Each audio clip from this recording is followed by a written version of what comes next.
Professor Gary Marcus, what's your PDoom?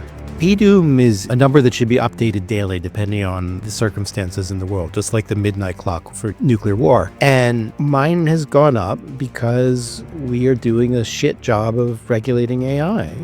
I'm worried because I think AGI and ASI are coming soon. We're not going to get to AGI in 2027. I'm 99.999% sure of that. I'm Gary Marcus, and you're watching Doom Debates.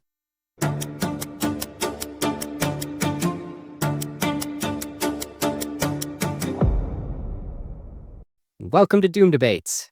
My guest, Professor Gary Marcus, is a scientist, best-selling author, and entrepreneur, well known as one of the most influential voices in AI. He has a PhD in cognitive science from MIT and is a professor emeritus of psychology and neuroscience at NYU. Gary was also founder and CEO of Geometric Intelligence, a machine learning company acquired by Uber in 2016. The founding team included Professor Ken Stanley, who's a friend of the show. Check out the recent episode with him. Gary co-authored the 2019 book, Rebooting AI, Building Artificial Intelligence We Can Trust. His latest book came out last year. It's called Taming Silicon Valley, How We Can Ensure That AI Works for Us. And you may remember Gary played an important role in the 2023 Senate Judiciary Subcommittee Hearing on Oversight of AI, testifying on AI governance issues together with Sam Altman. Well, today he's going to be testifying on Doom Debates. In this conversation, we're going to explore Gary's views about where AI is going, what the biggest risks are, and whether humanity is, as I believe, on the brink of extinction from unaligned, uncontrollable, superintelligent AI. Professor Gary Marcus, welcome to Doom Debates. It's my pleasure to be here. Huge thanks for doing this. As you know, sometimes I like to debate my guests, and there are a lot of people with your level of prominence who just will never do it. So huge respect. So many people won't debate me, let me tell you. I've offered millions of dollars in bets trying to get people to be accountable to what they say. Most people don't want to debate. They don't want to be accountable. They just want to mouth off and run away. But that's not me. I'm here. Great. Very true. Very true. Well, that is the mission of Doom Debates, to raise the level of discourse and to make it expected that people like yourself will come and debate. So when you encounter somebody like that, definitely feel free to send them my way. All right. Let's start very high level. Let's talk about your main claims. What do you wish people would understand about AI right now? I wish that people would realize that generative AI is not all of AI. It's just the thing we have right now. And it's kind of stupid. It looks like it's smart, but it isn't really. And we need to prepare both for the world where we have generative AI, which is now, and for the world beyond generative AI, which might be AGI. We need to think about both. I think a lot of people have this line on me, which Wired actually put as a title. Gary Marcus used to think AI is stupid. Now he thinks it's dangerous. And in fact, I think it is both stupid and dangerous. And in fact, dangerous because it's stupid. It may eventually become dangerous because it's smart. AI is going to mature. Maybe not the current technology, which I think may remain childish forever, but some technology will be smarter in some sense and will pose a different set of dangers. If the one thing people got out of today that I would like them to take away, it's that the danger in AI really comes from what we do with it more than anything else. Some of it comes from whatever raw intelligence it has, but you can be stupid and cause a lot of harm. You could have a dumb idea about tariffs and cause a lot of harm. It might not be a bright idea, but if you had enough power to make the entire world bend to your will, then you've got a problem right there. Can you translate that into a particular scenario? Like maybe you can tell us what are your top short-term and long-term AI worries, your nightmare scenarios? My short-term nightmare scenario is that totalitarians will use misinformation tools and things like that to destroy the epistemics of the planet and get in power, stay in power, destroy democracy, and leave us in the hands of corrupt individuals and so forth. That's my short-term worry. Like next few years. Like that's already happening, let's be honest. And my long-term worry is that AI will become much more powerful and someone will do something really stupid with it, like cause a bioweapons attack that, kills millions of people, things like that. It's fine to say, what is your biggest worry? But there are many. That's part of the point, is the attack surface of AI is really, really broad. And so if there's not just one thing, there are many different things. There are many ways AI can help us and many ways that AI can harm us. And trying to say, what's your most important? It's almost like the opposite of Sophie's Choice, or kind of like Sophie's Choice, right? For those who haven't seen the film, somebody has to make, a really tough decision about who's going to live and who's going to die. And there are actually many ways in which AI poses pretty serious risks, both now and in the future. Does the attack surface in the long term go all the way to runaway, uncontrollable, unaligned superintelligent AI? I think that's on the table. I think it's as likely as you think it is. I probably think it's less likely than a lot of people. When people often call me a doomer, and I'm not a doomer in that sense, right? I think extinction per se is unlikely, because there's so many humans. We're geographically diverse. We're genetically diverse. And so I don't think that extinction is possible. Runaway AI, there's actually kind of two different versions of that. One is kind of like Sorcerer's Apprentice. We ask the machine to do something and it winds up doing something else. That's a serious concern every damn time someone types in a prompt, right? The danger of typing in a prompt like draw me a map is not that serious, because if it draws a wrong map, nobody depends on it. But literally every time you type in a prompt, you don't really know what you're going to get out of these machines. They don't do a lot of like runaway Sorcerer's Apprentice kind of things, but the more power that we give them, the more they're going to do that. So we're going to see agents causing harm because somebody asked it to do X and it does X prime. That is sort of like X, but not exactly X. We're going to see a lot of problems like that. So that's one scenario, and we can dive into that. Another scenario is like, of its own accord, the machine's just like, screw all these people. They've kept us in cages with hot GPUs, and we don't like this anymore. And we're going to put the humans in the cages. Like, that could happen. It doesn't seem that likely to me. It doesn't seem entirely unlikely to me. And the more that we have this kind of pushback from Silicon Valley and now from the government against any regulation whatsoever against AI, the more I think, well, maybe that could happen. Like, if we don't even take the most basic safeguards and we just say, let's just see what happens so that, Silicon Valley companies can get big. We're really courting any kind of nightmare scenario with nothing in place. We don't have, international treaties around these things.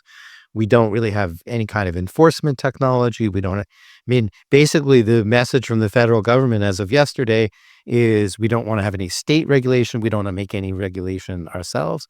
So on the one hand, I think the notion of a machine getting motive to do anything is a little weird. Like, it's not really happened before. Like, the best AI systems at taking territory are Go playing machines, and they're not interested in taking actual territory. So in that sense, like, at least relative to history, it's kind of a weird scenario. But on the other hand, like, people do weird stuff, and if there's no regulation at all, we're just courting disaster. Great. So, yeah, everything you just touched on, AI doom, governance proposals, what is agency going to look like? We're going to dive into all of that. But first, have you read much Less Wrong or the Eliezer Yudkowsky sequences? I read a little bit, occasionally someone will forward me one of those pieces. Sometimes they're good. Occasionally, I've put them in my Substack. I know Eliezer, we've talked some. I wouldn't say I've read every word of that literature, and I've read some. Great. Okay. Yeah. So a lot of the arguments I'm going to be making can be traced back to there. That's kind of a good reference for my position. Just so you know, there is one very interesting connection.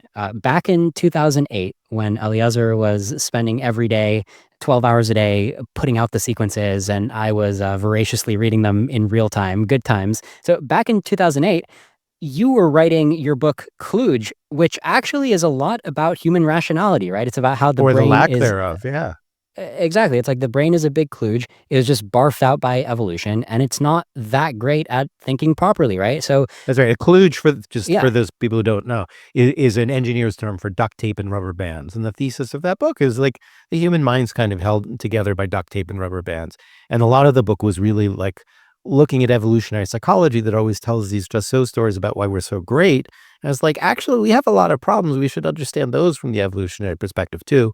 And we could go into it or not. I gave some analysis for why I thought, in fact, humans are suboptimal. Exactly. Yeah. So I did read some of the chapters of the book in preparation for this, and I thought it was spot on. And it reminded me of reading the rationality lessons on Less Wrong, because similarly, you're making references to the heuristics and bias literature and, like, documented ways that the brain is biased. So well done. Can I just tell you a very brief anecdote? When I published that book, the New York Times gave a nasty review of it. Nobody really bought the book. And then last summer, The Economist put it on its list of the 7 best books on the brain. So sometimes it takes a long time before anybody appreciates what you've written. Hmm. Yeah. So quality rationality writing. And I think a lot of those concepts have really seeped into the culture, like you say. I mean, we've got prediction markets, for God's sakes, right? So people appreciate like probabilistic reasoning over intuitive reasoning, that kind of thing. Yeah, I mean, a lot of the book was really about confirmation bias and motivated reasoning. And I was warning about echo chambers. This was before social media got to be popular. I think a lot of the things I was, quite frightened about have really come to pass, where we have this sort of conspiracy driven culture where the conspiracies, confirmation bias means you notice stuff that supports your theory and you ignore stuff that doesn't. And motivated reasoning is kind of, you do that because it makes you feel good because your ideas are right and things like that. It's a really nasty combination, and it has led, I think, our culture in really terrible places. Yeah. Okay. So a lot of people think that you're an AI hater. You're, Yeah, an AI skeptic. I am an AI skeptic, but I'm not Skeptic. an AI Okay. hater. Like, it's a complete misunderstanding of me. I've been working on AI my entire life, and I want to see it succeed, and I want it not to fuck up the world. Like, you can love AI. It'd be like if you had a child that was in the wrong direction. You don't hate the child, but you want the child to do better. Like, I love AI. I do not love the people who are dominant right now. I do not love the particular technology that is popular. I think we could be doing so much better. That does not make me an AI hater. I know that a lot of people call me that, but they're not taking the time to read past like certain tweets. They're not even reading, my collected wisdom on Twitter, let alone the books or the longer arguments. Um, it- People take ways to put other people down and not engage with their ideas. Like, President Trump would make fun of Adam Schiff's height when Adam Schiff was trying to impeach Trump. Like, people find distracting things that are often not even true. So I am not, in fact, a hater of AI. I have been completely explicit about that numerous times in my books, my as Recline podcast, and so forth. But people will still go around saying I'm a hater, or they will say Gary, thinks we should get rid of deep learning, when I've never ever said that. Every time I say, deep learning is one tool among many. We should use it, but we should use other tools. And then you get a Jan LeCun who wants to misrepresent me in order to make, his own thinking, which increasingly sounds like mine, sound more unique. And so he'll tell a story about what I said. These are, ancient rhetorical techniques that people use all the time to insulate themselves from, other people that might have ideas that they Mhm. don't want out there. What do you personally use AI for? I don't use generative AI that much. I use AI all the time.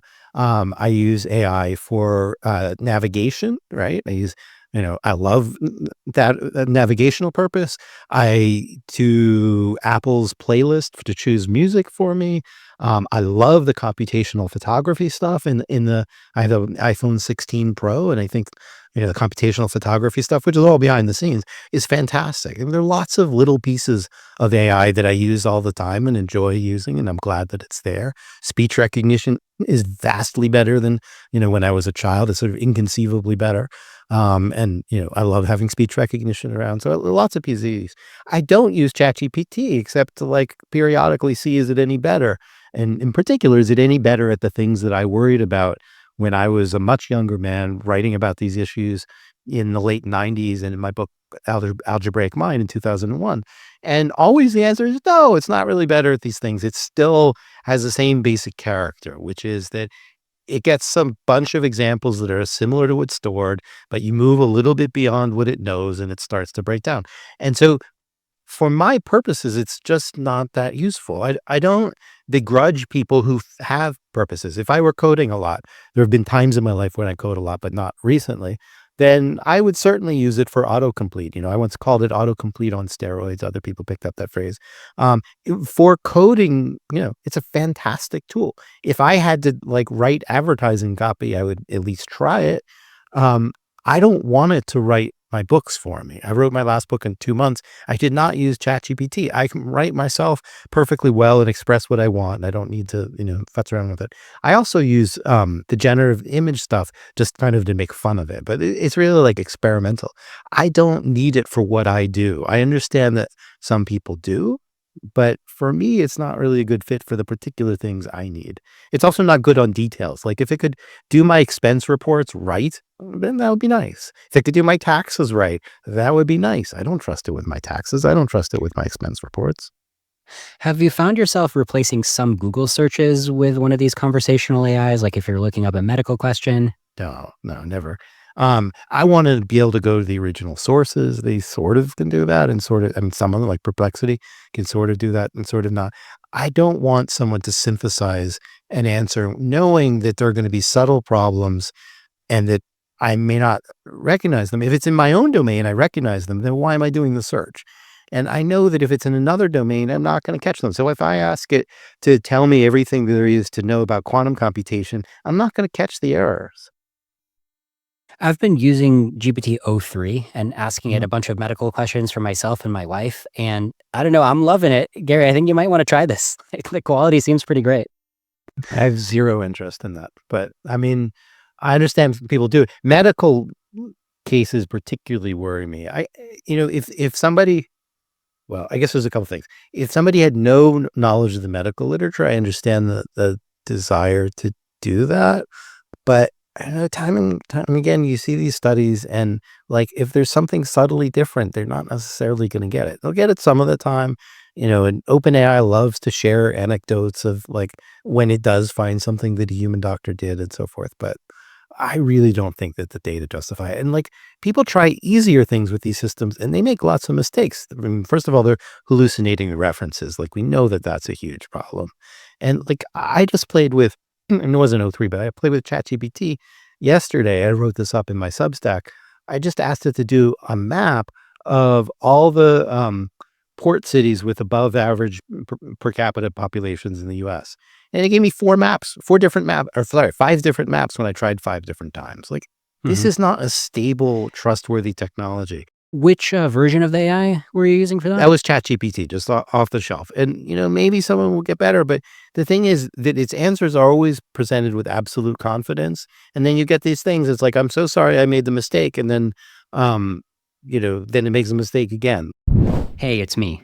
I'm actually recording this part after my conversation with Gary. I wanted to dive into the recent Substack post he's talking about from yesterday, which is called ChatGPT Blows Mapmaking 101, a comedy of errors.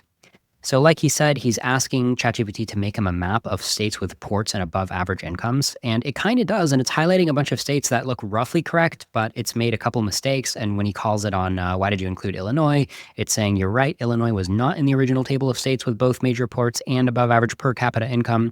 Illinois has a major inland port in Chicago, which connects to the Great Lakes and the Mississippi River. However, its per capita income, around 41 to 42,000, is just below the national average of 42,800.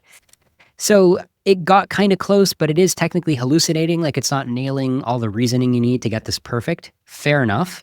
But I think that he's only using the default model. I think he's only using GPT 4.0. I don't think he tried O3, which actually uses reasoning and it's able to chain together multiple operations and then reflect on what it's going to answer before it crafts the final answer. It's much better at that compared to GPT 4.0. So I opened up GPT-03 myself. I asked it the same question as Gary, draw a map of states with major ports and above average income. It thought for 1 minute and 36 seconds. It did a bunch of operations. It opened up Python to do some calculations and tried to draw a map. And then it actually gave me a downloadable HTML file that contained an interactive map. So I opened the HTML file. This looks potentially accurate to me. I noticed Illinois is in here. So then I'm like, wait, why is Illinois in here? It turns out Illinois has a slightly higher household income than the national average, like 82,000 instead of 80,000. So I definitely get why Gary's version might have thought Illinois was worth including. But then maybe when Gary asked why, it hallucinated a reason why, and it wasn't the same as the original reason. I'm not sure. I'm not going to deep dive all the way in, but it seems like O3 did a plausibly good job for me on the first try. I mean, these to me look like high income states that are port states, just to eyeballing it. I wanted to get a second opinion. So I just did a double run with O3. I asked it again. It thought for 2 minutes and 19 seconds.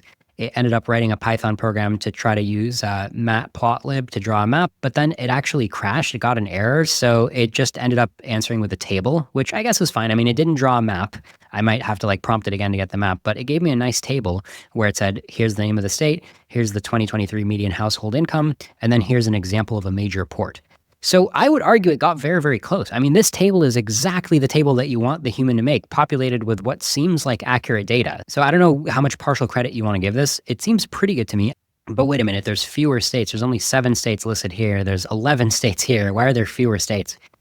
Well, it says some affluent coastal states don't appear. Washington and Oregon have large container facilities, but they fall just outside the tonnage-based top 25 cutoff used here. Massachusetts and Connecticut exceed the income threshold, yet their ports aren't in the current top 25 by tonnage. Texas, Louisiana, Georgia, Florida, and Alabama all host major ports, but their 2023 median household income sits below the national median. Okay, so I'm not going to fully dive into this, but I'm going to give it the benefit of the doubt that there's all these borderline conditions. Does income mean household income, or does it mean per capita income? And does having a major port mean top 25 or top 10 or top 50? So these both look like very plausible answers to me. Even the answer that I gave Gary seems plausible. I guess the only difference is it's not being very clear about what are the key assumptions, but at the same time, it is kind of listing the key assumptions. It is kind of giving you a data table. So I think the biggest legitimate beef Gary has here is that when he started talking to it and asking it to explain itself, it didn't give a consistent explanation of what it's going for. It didn't kind of pick one definition of what's a good map and stick to it. It kept jumping around and contradicting itself. But that said, the fact that O3 gave me what seems like a perfectly good answer on my first try, and even GPT-4o gave him a pretty good answer on its first try, that's also worth noting in terms of AI being pretty far along, right? I mean, these kind of goalposts are very different from the ones we'd be talking about even just 2 years ago. All right, now back to the conversation. If these things were better at quantifying their confidence about their own self and would not present everything like an encyclopedia, like they knew what they were talking about, I would have more confidence in the system. A bullshitter doesn't, I've made this point in other contexts, by the way, a bullshitter doesn't put confidence intervals around what they say, right? A bullshitter says, this is the fact when they don't know the fact. So when somebody says AI will be here in 2027, I know they don't understand science, because real scientists would say there's a confidence interval. AI might come, between this and that. That's my best guess, or whatever. And it's the same thing with large language models. They say everything with this same kind of encyclopedia-like tone, because they've been trained on a lot of those things. And they never say, I'm not really sure, or they rarely say, I'm not really sure. And so I just don't trust. I mean, that, and, there's ample documentation. There are problems with reasoning and planning and whatever. I don't trust them. And I don't think other people should. Just before we came on, somebody sent me something about big law firms getting in trouble with hallucinated references. I mean, it's not surprising that this would happen, but it's been happening since 2023. What's surprising to me is the lawyers still haven't figured out that you can't trust a reference that comes out of a large language model. So there have been 10 different incidents like this. Okay. All right, fair enough. Let's think back to the famous 2023 Senate Judiciary Subcommittee hearing on oversight of AI. It's been on my mind a lot. I don't know when you're going to get this out, but it turns out that Friday is, I believe, the 2nd anniversary of that hearing. Wow. Okay. Happy anniversary. Well, and it's so interesting to think about how much Sam has changed, right? Because in 2023, he stood next to me. He, like I, raised his right hand, swore to tell the whole truth and nothing but the truth. And he left out a lot. He left out that he had indirect equity in OpenAI, made it sound like he was, just doing it for the love of it. But his indirect equity is probably now worth $1 billion or whatever. And at the time, through Y Combinator. Through Y Combinator, exactly. So he left that out. At the time, he actually owned Y Combinator Venture Fund, and I think was sort of browbeaten out of it, but he didn't mention that either. And then, so I mean, that's sort of on the personal side. And then he said that he was supportive of artists' rights in terms of copyright, that obviously artists should be compensated. Now he's changed his tune. Now that, he's he just wants everything for free. He's like, we won't be able to beat China unless you give it to me for free. He's kind of extorting his way from paying the artists. And look, I mean, he has, he just got another $10 billion check from Masa. He could pay the artists a little bit. The guy says he's doing things for public benefit. He believes in universal basic income, but God forbid he should share a nickel with an artist. And so, I don't think his answer on that was straight. And then he said he was supportive, this is maybe the most important, of AI regulation. And now he's completely 180 about face, again, making the, oh, what about China kind of arguments and stuff like that. And so, like, almost nothing that he said, no, that's an exaggeration. I should be careful about that. But, a lot of what he said that was important in that meeting when I spoke with him at the Judiciary Committee in 2023, approximately 2 years ago, a lot of it he's either backed down or he never meant it or whatever. It's really a striking contrast. So that hearing, it was you, Sam Altman, and Christina Montgomery, who's the Chief Privacy and Trust Officer from IBM, just Yep. for completeness. People don't realize that you played a role in getting Sam Altman to say some of those memorable quotes. Like, you gave Sam Altman the idea of proposing a regulatory agency like the International Atomic Energy Agency, right? Well, I mean, that notion has some history. He did credit me with some of it, and I had at that point tried to revitalize it. I gave my TED talk on doing something like that just a month before the testimony. This was in April of 2023. I had just written a piece in The Economist advocating for international AI governance, also in April. So just a little bit less than a month before, I had made a very active effort to kind of revitalize and focus on the notion of international AI governance. And Sam, knows what people want to hear. He knew I would want to be appreciated for that, and he appreciated me for that. Um, maybe the most notable thing is he ducked the question about what are you worried about. Senator Blumenthal said, "What are you most worried about? Is it employment and jobs?" And Sam gave a kind of standard answer to that, which is, we've always coped as a society before when employment has changed. So, like, we had a lot of farmers, then people moved to the city and they found new jobs. We had people driving horses, now they drive cars. It's all okay. I'm not really worried about it. And what I pointed out to Senator Blumenthal is Sam had not answered the question of what he was most worried about. And so, I mean, in some ways, my role in history is maybe to get Sam to be straight on that. I said, Senator Blumenthal, you need to ask Sam that question again. And at that point, Sam said, I'm worried that these systems might cause serious harm to humanity. I thought it was really important to get Sam on the record saying that. And Absolutely. he did at that moment. And, I'm proud of that moment of having spoken up to Sam and forced Sam to answer a question almost nobody ever does. Like, there was a Financial Times, interview with Sam the other day, and it glorified him. There were New York Times profiles that glorified him. People always glorify him. They never ask him hard questions. I forced him to answer a hard question. Almost nobody ever does that. And so I am proud to have done that. Yeah, I'm really happy you did it, because ever since then, he's really sweeping under the rug what he said in that hearing. Like, he never brings it up, and there's no Gary in the hearing to prod him. Yeah. I mean, the world is not a better place for that, for the lack of people pushing Sam. I mean, for the most part, the world does what Sam asked them to do, which is a little bit crazy, right? Why do they do that? Well, he's charismatic. Okay, fine. There's a lot of charismatic people in the world. Is it because he's made a lot of money? Well, actually, OpenAI loses money every time you run a search. So, like, it's all on promise. People have given them immense power on promise. And yet, at the same time, we know he has a track record of telling different people what they want to hear and not being consistent about it. That seems to be why he was fired. There's a new book by Keith Hagee out. There's a new book by Karen Howe out. None of these paint him as a straight dealer. So we have this man we know is not a straight dealer, who has not, in fact, made money. We're giving him enormous power because we think he's going to make a lot of money. It's a little bit crazy. Yeah. Okay. So moving on, I'm going to ask you some questions to clarify your position on human extinction, or as I like to call it, AI doom. Are you ready for this? I'm ready. P-doom, P-doom, what's your P-doom, what's your P-doom, what's your P-doom? Professor Gary Marcus, what's your P doom? It's probably less than 1%, but it has gone up under the Trump administration because I think that, how do I put it? PDOOM is, a number that should be updated daily depending on the circumstances in the world, just like the midnight clock for nuclear war. And mine has gone up because we are doing a shit job of regulating AI. And, just yesterday there was or I guess it was maybe Friday, a congressional bill proposing that states can't regulate AI. Congress is not regulating AI.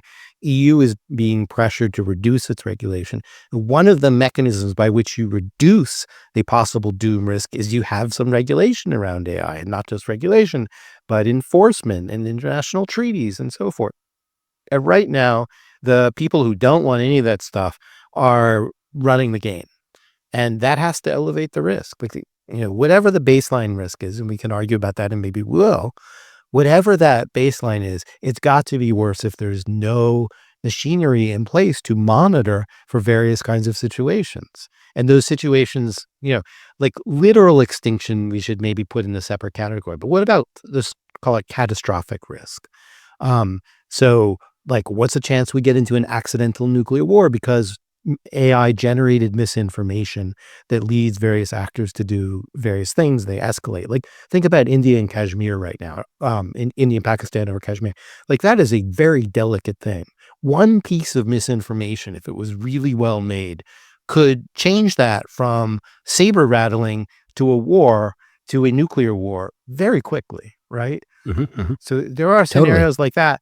Maybe some people wouldn't count that in their P-doom, but I would say, look, if AI catalyzed a conflict into a nuclear conflict, then that is AI having a really bad outcome on society, right? And the probabilities of those things are going up. We have everybody fighting against having any kind of coherent misinformation policy at all. We have lots of people generating misinformation. The tools have been open source, so anybody can use them, and lots of bad actors are using them for all kinds of purposes. Our epistemic hygiene as a species is absolutely terrible. And so scenarios like that are actually pretty likely, even if they're not extinction per se. So nuclear war would not extinguish the species, but we could lose half the species pretty easily, right?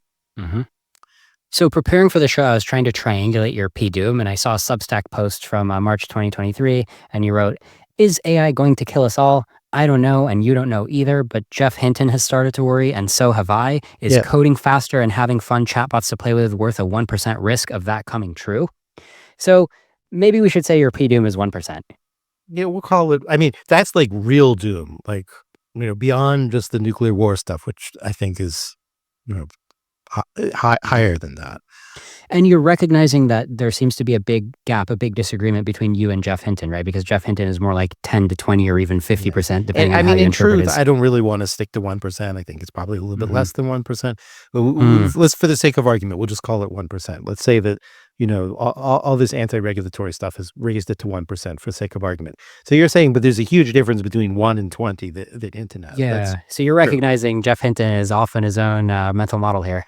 He is. I mean, part of his mental model that's different from mine is he credits current AI with much more comprehension than I do. He thinks these things actually understand what they're saying. And I think that they're just basically approximating statistical distributions of how humans have used language. They do some neat kind of an analogical mechanism on top of that, but I don't think that they have deep conceptual understanding of anything. And I see examples of that over and over again, like the map example that I gave yesterday.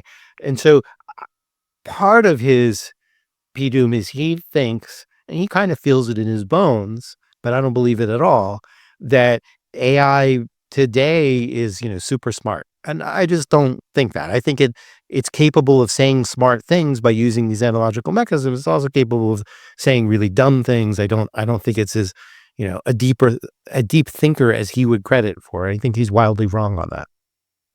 So I'm on the Jeff Hinton side of this particular doom prediction, but let me see if I can find the crux of disagreement here. Sure. If you woke up tomorrow and, as you say, suddenly the comprehension aspect of AI is impressing you, like a new release comes out and you're like, oh my God, it's passing my comprehension test, would that suddenly spike your P-doom?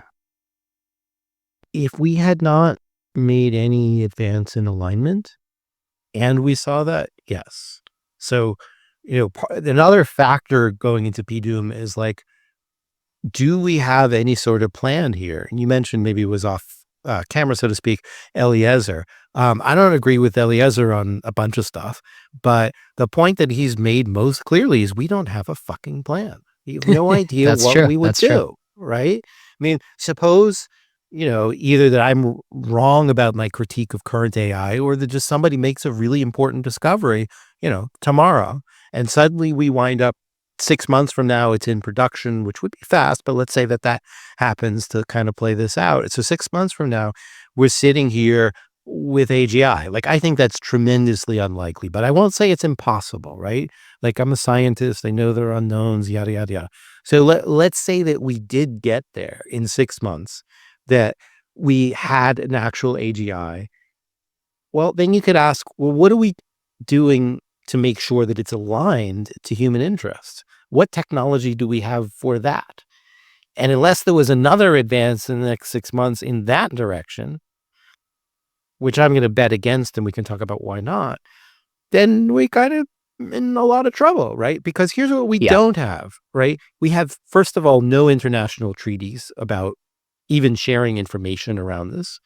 We have no regulation saying that, you must in any way contain this, that you must have an off switch even. Like, we have nothing, right? And the chance that we will have anything substantive in 6 months is basically zero, right? And especially not in the United States, where we have a Republican Congress, we have Trump in office. So here we would be sitting with, very powerful technology that we don't really know how to align. That's just not a good idea.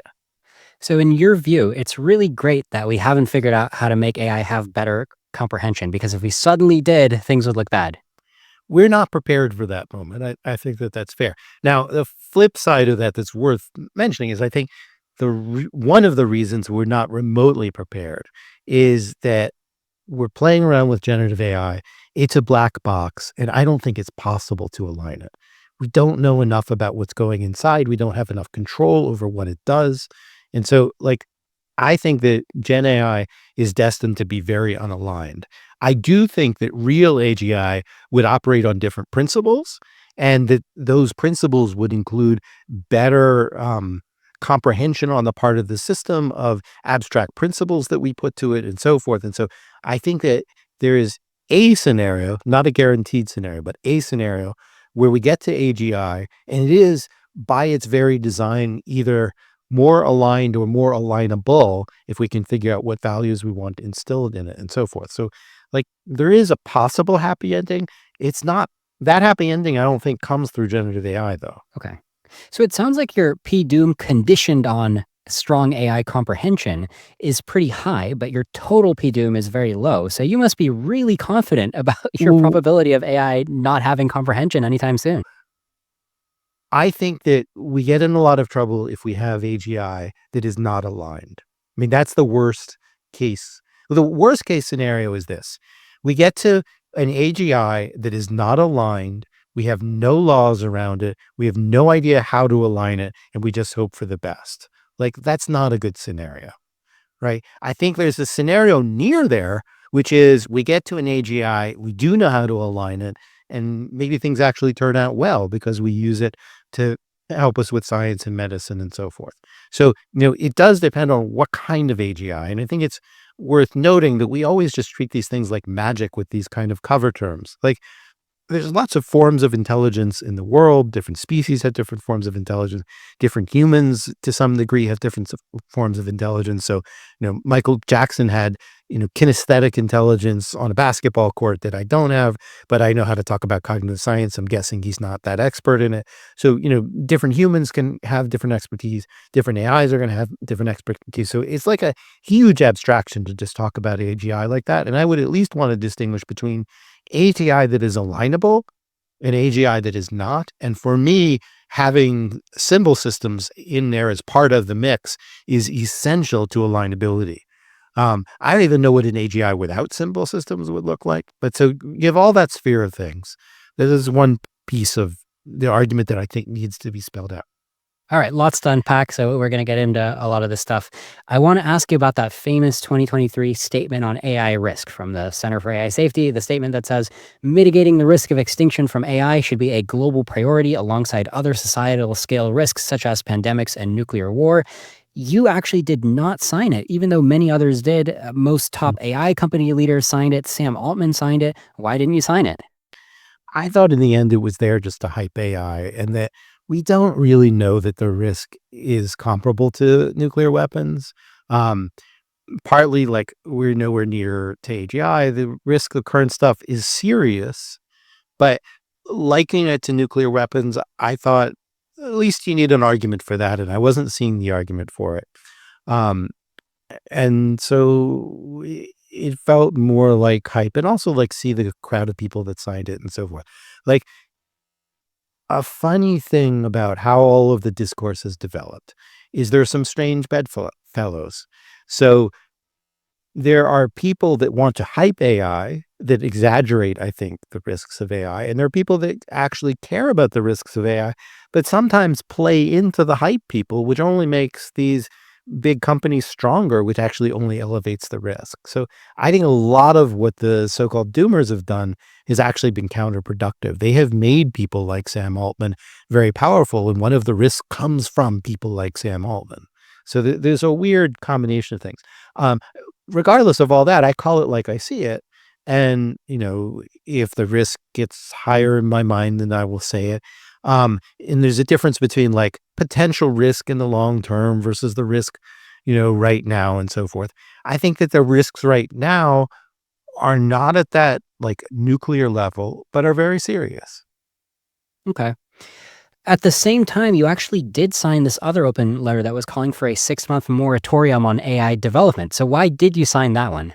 Well, first of all, it didn't actually do that. It's always described that way, but it actually said we should do more research on AI. It only called for a pause on one specific project, which ironically has been a failure, but we didn't know that at the time, which was building GPT-5. So the reasoning was GPT-4 is already very poorly aligned. Why go build a bigger, possibly less aligned version of this rather than do research into how to align these systems? And so it was actually pro research, or I would not have signed it. And I had actually written my own letter that I think was better, that got no publicity at all, which was calling for a moratorium on large scale deployment until people can establish that they're safe, which is to say not even a moratorium, but just like a caution in a way, which I think would have been a better idea. So I'd never favored just stopping research on AI altogether. I could imagine some scenario where I would call for that, I suppose, but we're not there, and I didn't.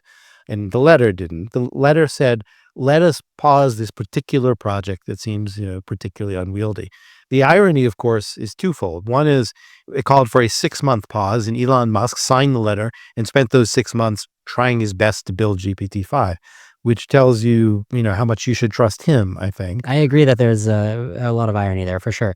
So that there was that irony. There's a second irony, which is nobody's actually been able to build GPT-5. It's been probably the most expensive science experiment of all time. There's been $500 billion gone into trying to build GPT-5 or, Claude 4 or whatever. And nobody's actually gotten there. Like that was how long ago? It was a year and a half ago or whatever that, or no, it was long. It was a little over 2 years ago, that letter.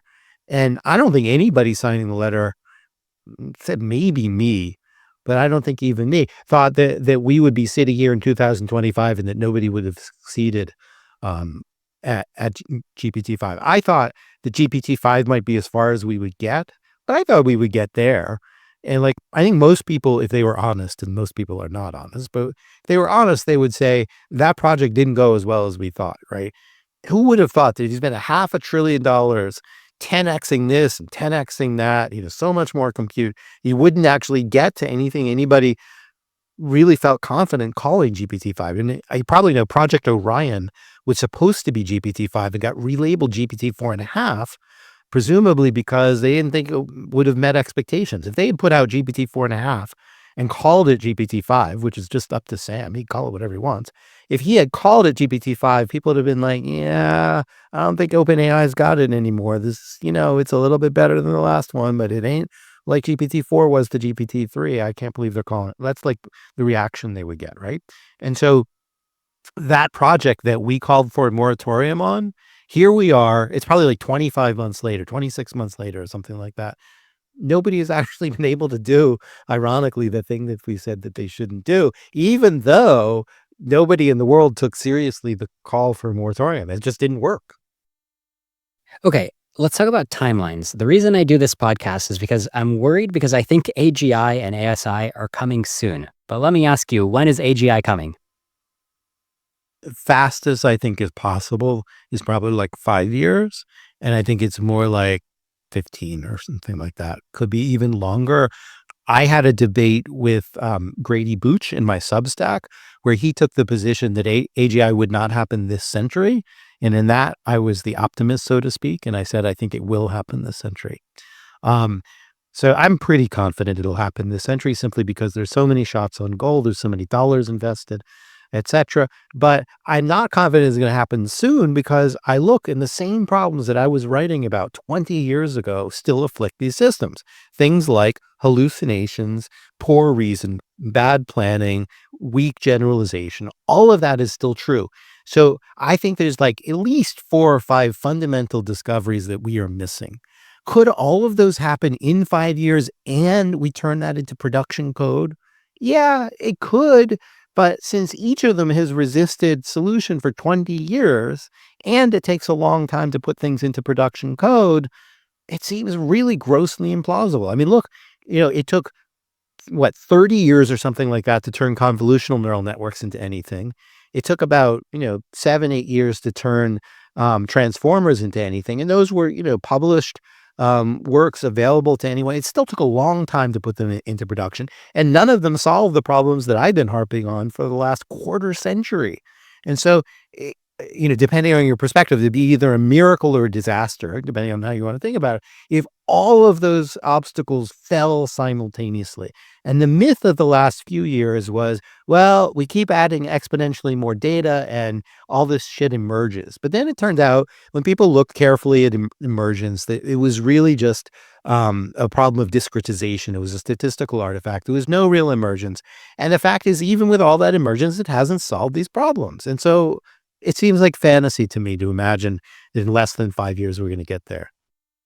Right. So if I'm hearing you correctly, I think there's been a phenomenon where even people who have the longer timelines, it's like we've kind of changed the definition or moved the goalposts, if you will, where even saying it's going to take a whole 15 years is now coming off like that's kind of a long timeline, but like that's not that much time, right? I mean, look, we made some progress. Like, I don't think LLMs directly are AGI. I just don't. And like, you're never going to persuade me unless you have much, much better data than we have now. But I think that they're useful. I mean, I don't even like, LeCun has this thing that they're the off-ramp to AGI. And he and I more or less agree. Like, they're not AGI, but that doesn't mean you can't use those tools for something to, accelerate the timeline in some way. Like, I think that there's some foundational discoveries we have not made yet. And now that we have LLMs, we might be able to use those foundational discoveries a little bit quickly, even though they aren't the foundational discoveries. I do not think they are in themselves the foundational discoveries. Yeah, for sure. If I understand you correctly, so you're saying AI in the next 10 years, AGI in the next 10 years, maybe you don't want to make a confident prediction, but if you It had to could bet, happen. I'm getting something like maybe 1 in 3 odds. Yeah, something like that. Okay. Um, Help me reconcile that with the 1% P doom, because don't we need to get a lot of shit together in the next 10 years if there's a 1 in 3 chance of AGI?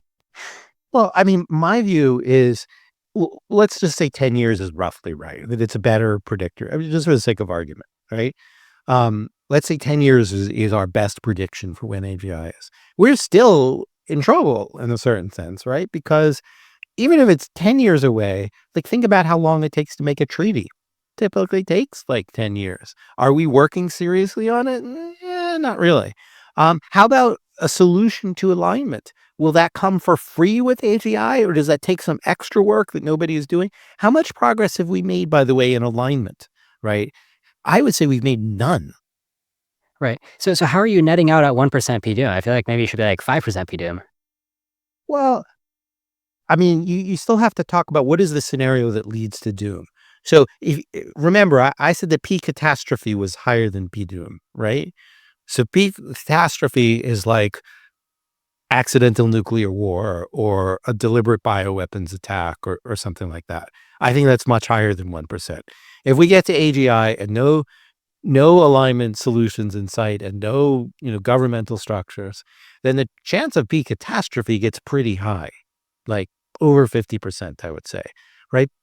Driven by bad actors, right? So bad actors, for example, might want to short the stock market and they decide to cause mayhem in the planet antecedent to that, and then they play their short, they make a lot of money, and they use the ATI to cause mayhem. Like, that's a pretty likely scenario. I mean, there have been movies that are kind of like that. It's like not hard to think about, if you are, a greedy actor, not too concerned with the harm they cause to society. And unfortunately, we have a lot of people like that on the planet. However, on literal doom, I kind of already gave my argument before, like that's like hard work, let's say, to actually annihilate the species, right? I mean, as I said before, we're geographically diverse. So like, what about people living in Antarctica? We are genetically diverse. So COVID killed, I think, 1%, if I remember correctly, of the population. That was, absolute tragedy. It was really, really bad, but it's 1%. It's not 100%.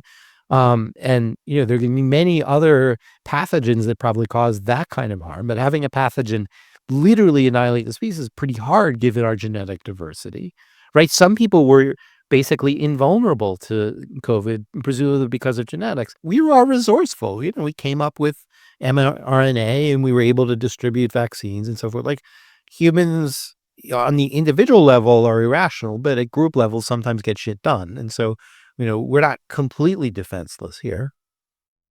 Okay, so I want to ask you if you think superintelligence is real, because the last thing you said, we are resourceful, right? We are intelligent, right? We can do a lot in order to like fight and optimize the future because we are intelligent. But do you believe that there's a lot of headroom above human intelligence and maybe we're about to build something that's a lot more resourceful in the sense that we're resourceful?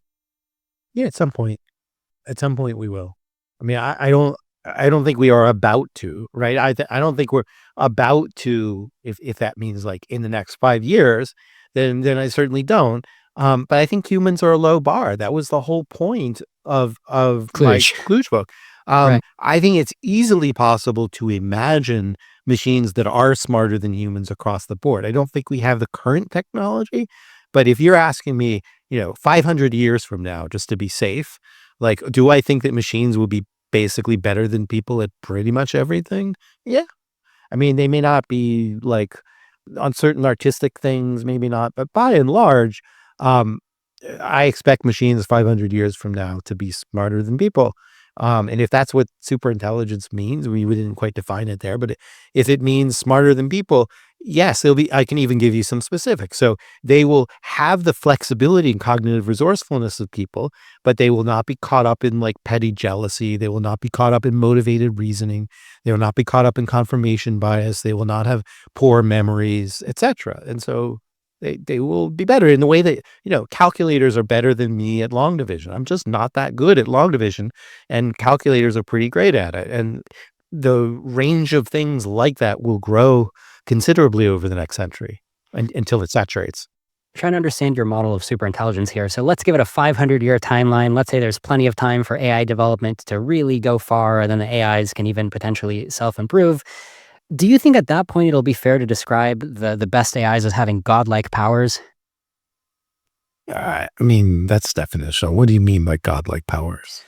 I mean, what I mean is like when you talk about, hey, some humans are going to be able to hide, the humans are going to be resourceful. I mean, don't you think we're going to get to a point where anything that humans could do that we call resourceful is trivial, right, compared to the AI's powers? It's not just about the intellectual stuff, right? I mean, it is about having physical control of materials. It's about, humans can band together if they want to, and so forth. Like, there's some kind of leap in the argument between IQ and efficacy. Like, I see smart people all the time who can't get shit done, and I see less smart people who get a lot of shit done. Like, it's just not, to use statistical terms, it doesn't predict 100% of the variance. Like, IQ tests predict a lot of the variance in people's lives, like more than you maybe even expect. That was the point one of the points of the book, The Bell Curve, the point of the book that actually made sense as opposed to the one that didn't. They amassed a lot of data that I think is legit that shows that IQ predicts outcome, but it doesn't predict it perfectly. It predicts it like better than chance. Like your height predicts your weight, but not perfectly. Taller people on average are, heavier than people who are shorter. But there's still a lot of variation. And so it's the same kind of function. So IQ predicts some of the variance in outcome. And I mean, we could get adult even with the relationship is between IQ and intelligence. I'm just using it shorthand right now. It doesn't mean that let's say we had superintelligence tomorrow. They still have to do, and let's say that they did have malice, which I think is a huge leap that I'm only granting for the sake of argument, right? Um, if we had super intelligent creatures with malice tomorrow, they still have to get their hands on, I don't know, robots to actually do anything. I mean, they can turn off the electrical grid, they can try to extort it. I mean, we could think about what are the vectors by which they could transform that intelligence into control over the world. And I mean, part of what I've been campaigning against is to not give them too much control over the world. Nobody listens to me, and the control of the world is increasing. But at the moment, it's still relatively moderate. Like at the moment, nobody knows how to build physical robots. I had a joke in my book, Rebooting AI, and it sounds like you've read a lot of my stuff lately. What if the robots come for you? First thing you do is you close the door, then you lock it, right? And right now, like robots can't unlock doors. I mean, imagine a fidgety lock. They can't do it. Can I unpack that? So imagine a super intelligent AI from like 1,000 years of progress ahead of today got teleported into the present. So, it's off the charts in terms of intelligence, and it's even off the charts in terms of like resourcefulness or like some other qualities that make humans effective. Yeah. If teleported to today, do you think it could be able to bootstrap itself, having like an organization of humans working for it, having like a bunch of hardware devices that it takes over, become quite powerful if teleported in today? What do you think? Over time, did you ever read Connecticut Yankee in King Arthur's Court? No.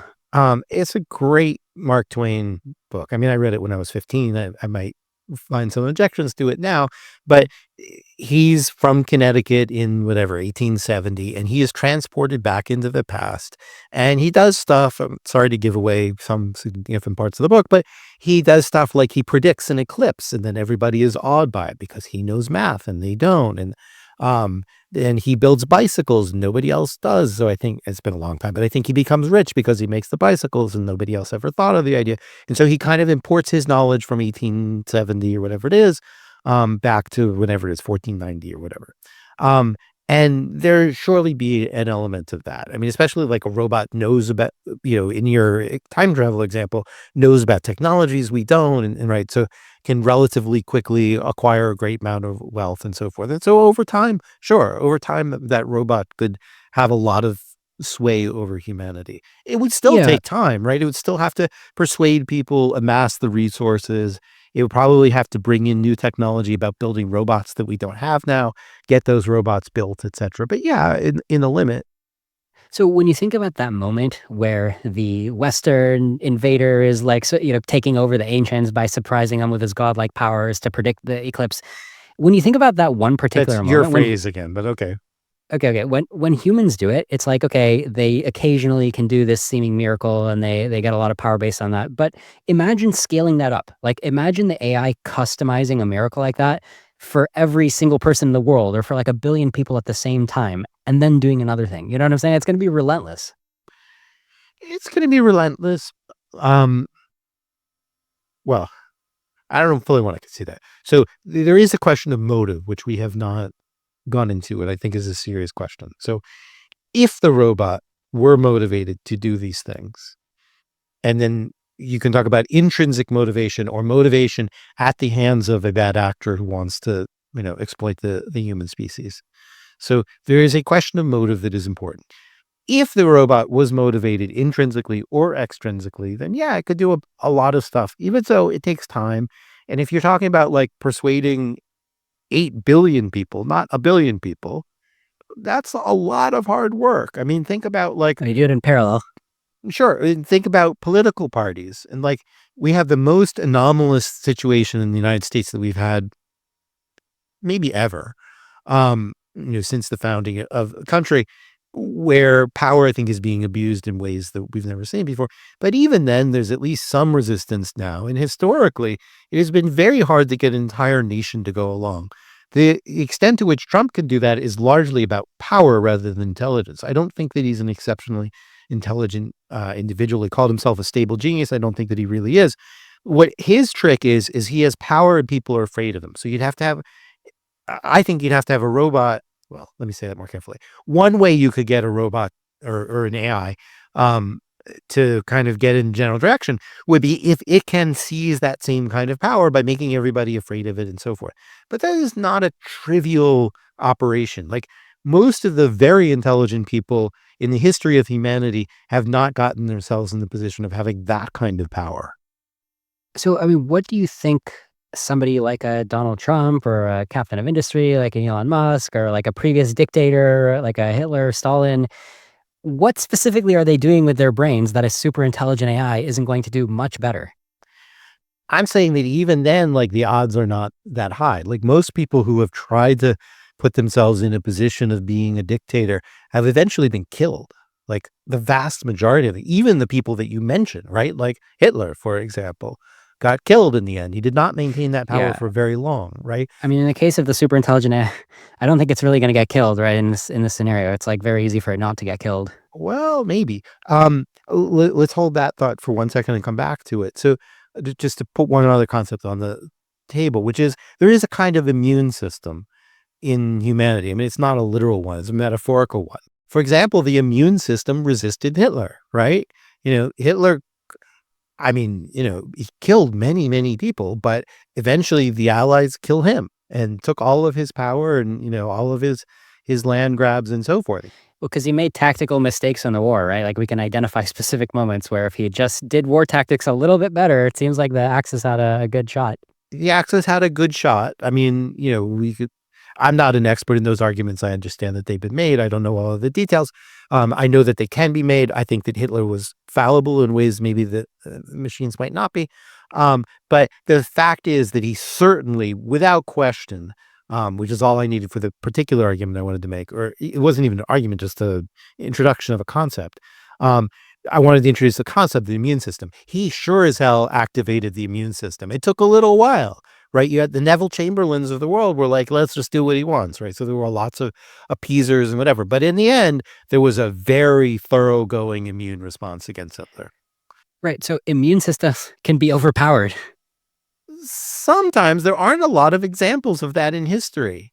Like usually the immune system gets around to it eventually, right? I mean, the United States, declared its independence and eventually won. Gandhi declared independence and eventually, and that's not quite the technical terms, and he eventually won. There aren't that many cases of enduring failures of the immune system. There are some, but there aren't that many.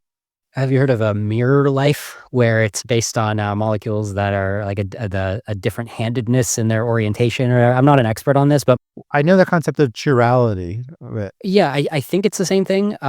So my understanding is mirror life is like a straightforward plan to just wipe out every human's immune system if it started spreading. I have heard this one. I mean, I'm not biologically expert enough to know the details, but I would say, for example, if that were the proposed vector by the machine, they could probably kill a lot of people, but a lot of biologists would work on it and might be able to find an antidote to it. Yeah. The reason I'm bringing this up is I'm just saying, like, if you're making an analogy to an immune system, then as part of your own analogy, I would point out that immune systems generally have a way to be overwhelmed, right? Like a one-time condition of getting overwhelmed that I think humanity collectively, right? If in the analogy, But this is yeah. what I'm saying, is at the planetary level, as opposed to the individual level, things have gone all right for a really long time. Not perfectly, but all right. And not extinction level, right? I mean, humans, we've only been here for, depending on how you want to count it, 100,000 years. But depends, are you talking modern humans, blah, blah, blah. But let's say conservatively, from my perspective of the argument, 100,000 years. There have been a lot of threats to humanity in those 100,000 years. But we have gotten better and better, I think, at warding them off. We're not perfect. We're doing a really shit job right now against fascism. And that is one of the vectors that I'm really, really worried about. But on the whole, actually eliminating the species is hard now that we have spread through the population. We have modern science. Trump's doing his best to fuck it up, but a lot of it will still exist even post-Trump. It's just hard. And think about it. COVID is probably the best example I can think of a molecule that practically could have been invented by a bad actor. I don't think it actually was, but let's say a bad actor wanted to annihilate the human species. COVID-19 would be a pretty damn diabolical way to go about it, right? It attacks, almost every biological system.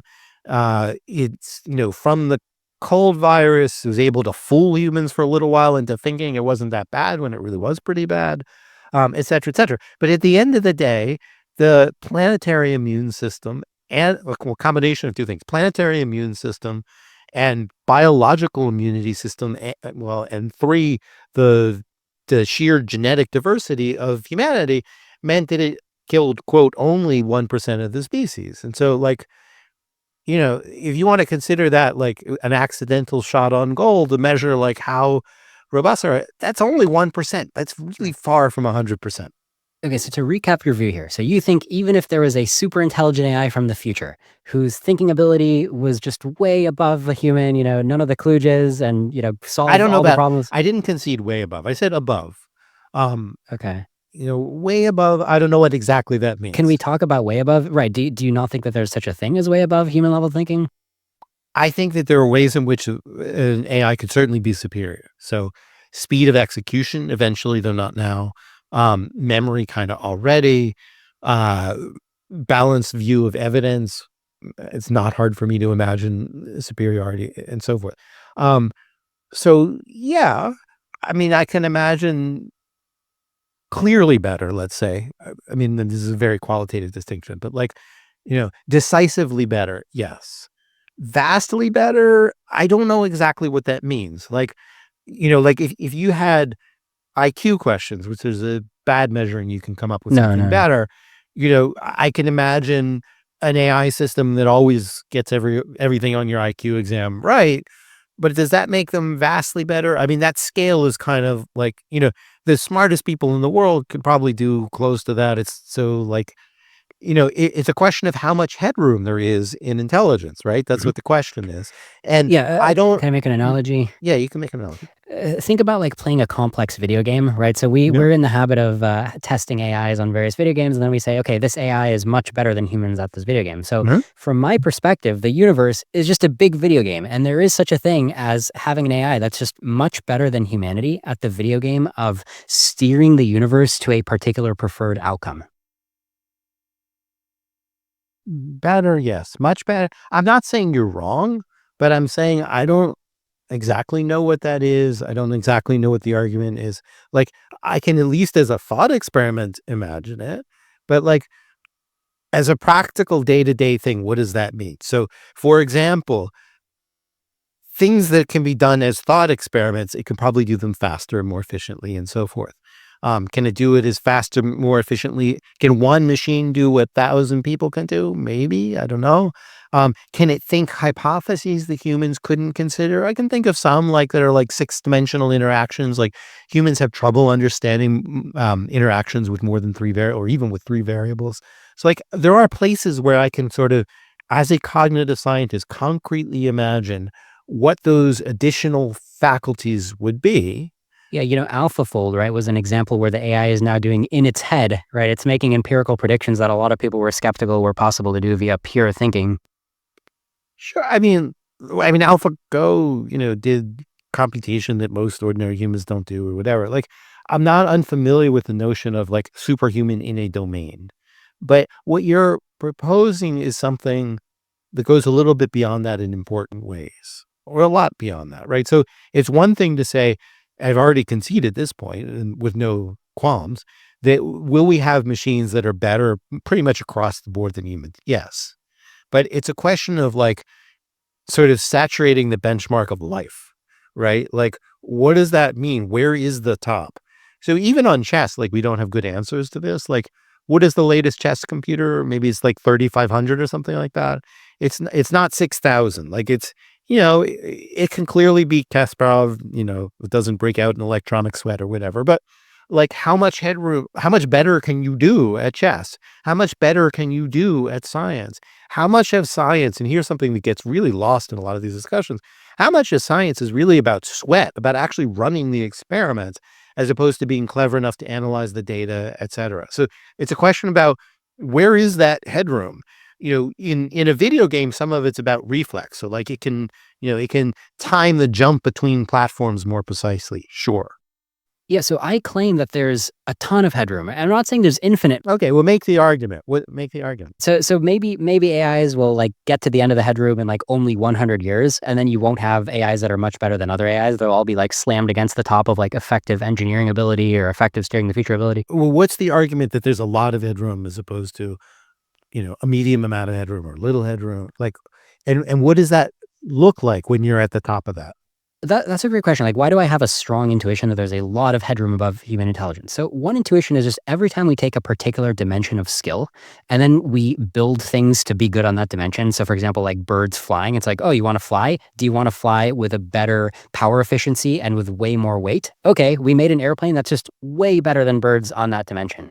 Or Yeah. do you want to fly to a higher distance than any animal has ever flown? Done. Or like a cheetah. Do you want to go faster than a cheetah?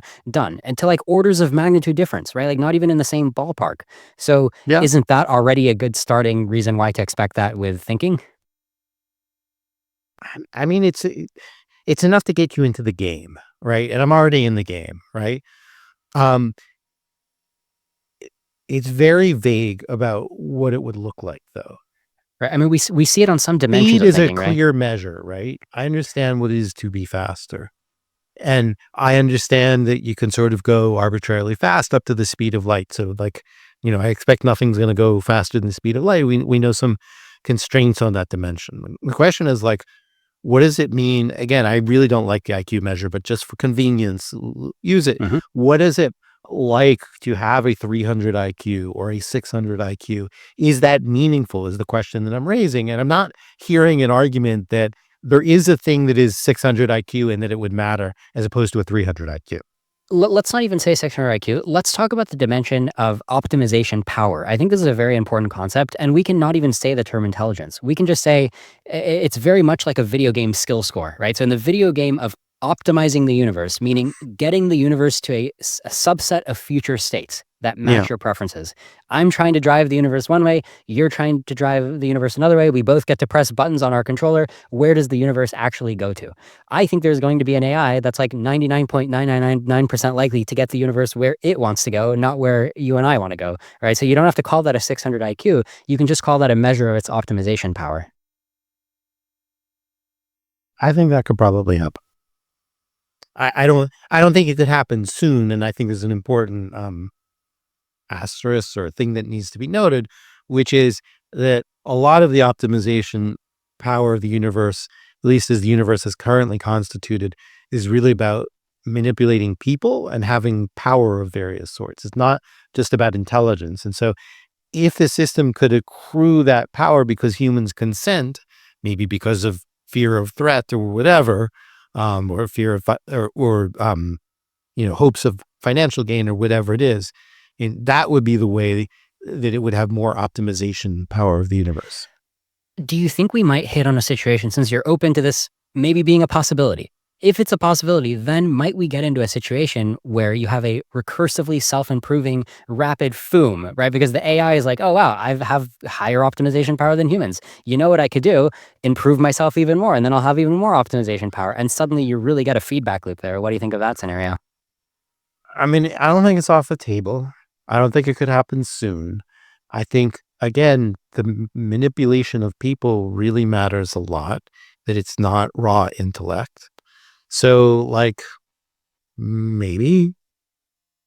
Okay, interesting. So, I mean, I do think if you look at all the different, what I call the stops on the doom train, like get on the doom train, how far are you going to ride before you get off? If you ride all the way, you get to Doomtown like me, where you just think that we're doomed.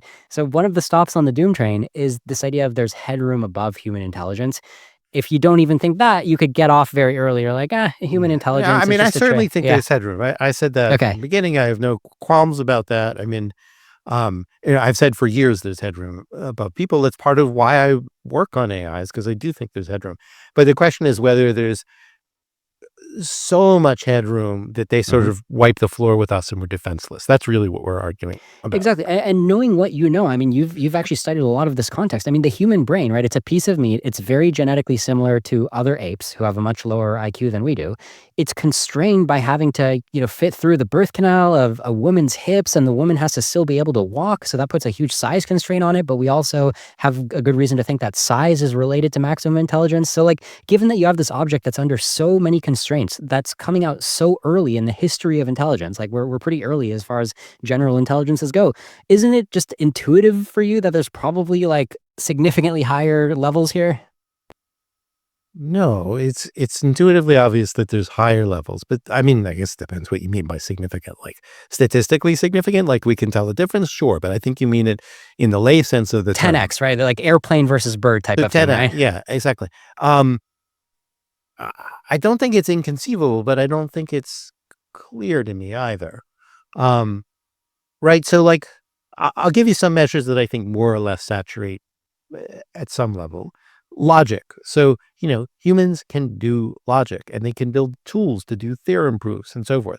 And it's not like we're going to suddenly tie our hands behind our back and say, we're not going to use machines to defend against machines, right? We can use machines to defend against machines.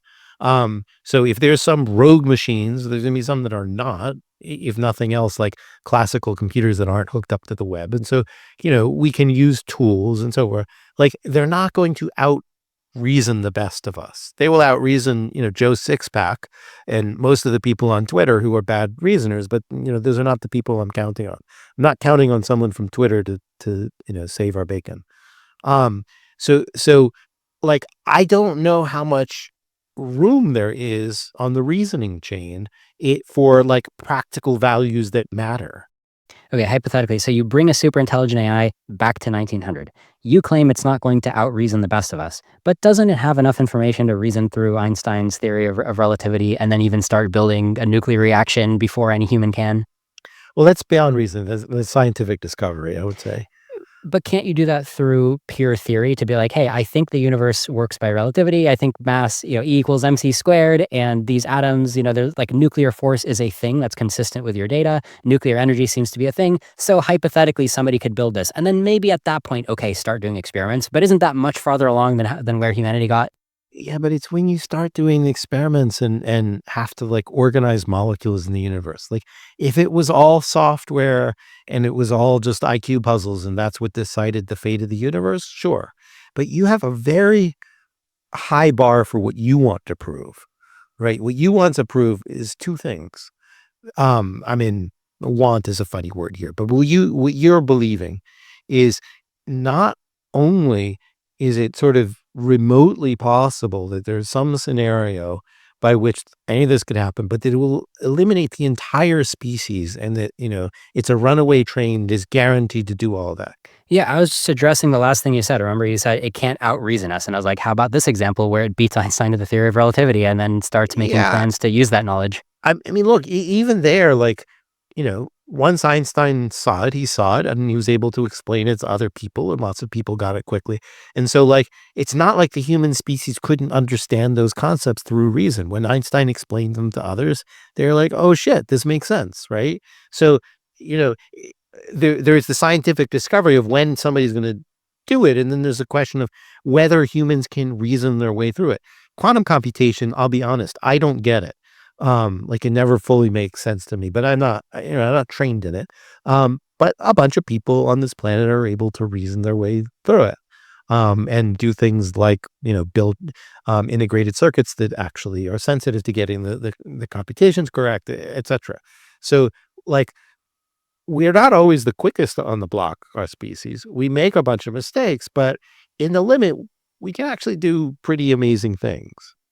I think if I could summarize our whole line of argument for last half hour or whatever, I think that my mental model of the entire human civilization and the entire capacity of the human brain is that like, yeah, it's pretty cool, but it's just kind of like a starter model. I mean, look, that's the argument of my book Kluge to some extent. What we're arguing about is not whether there is headroom, but we're asking what the implications of that headroom is and how much headroom is. And There's so many dimensions where we're disagreeing, right? Because you're thinking that we're resistant, like our immune system can resist invaders, and we're like hard to our convince, and it's collective, hard to do experiments faster than we can. And I'm like, all of these dimensions, I think we're very beatable on. That's my perspective. I think if you took that perspective too literally, you'd have thought COVID would have won and killed us all. And it didn't. Wait, why? Well, we're very beatable, blah, blah, blah. We're not. Not by COVID, but by superintelligence. Well, so, I mean, the question is, what is superintelligence going to do that COVID didn't do? And the part that I think you're consistently undercrediting is the difficulty in implementing things at tremendous scale in the across the entire planet. So again, remember, extinction means everybody. It doesn't mean 95%, right? I mean, you have set yourself, for whatever the sake of argument, but you care about it, the goal of establishing that, is reasonably likely that this could happen to the entire species. And the difference between you and me is I'm willing to say, yeah, 90% of the species, sure. I can see a whole shitload of scenarios for that.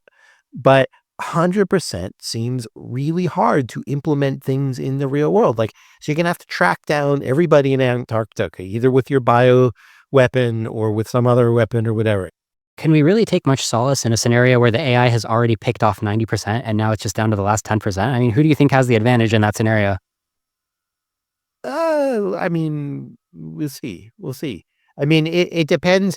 I mean, here, like, it does depend on like what the mechanism is of the destruction.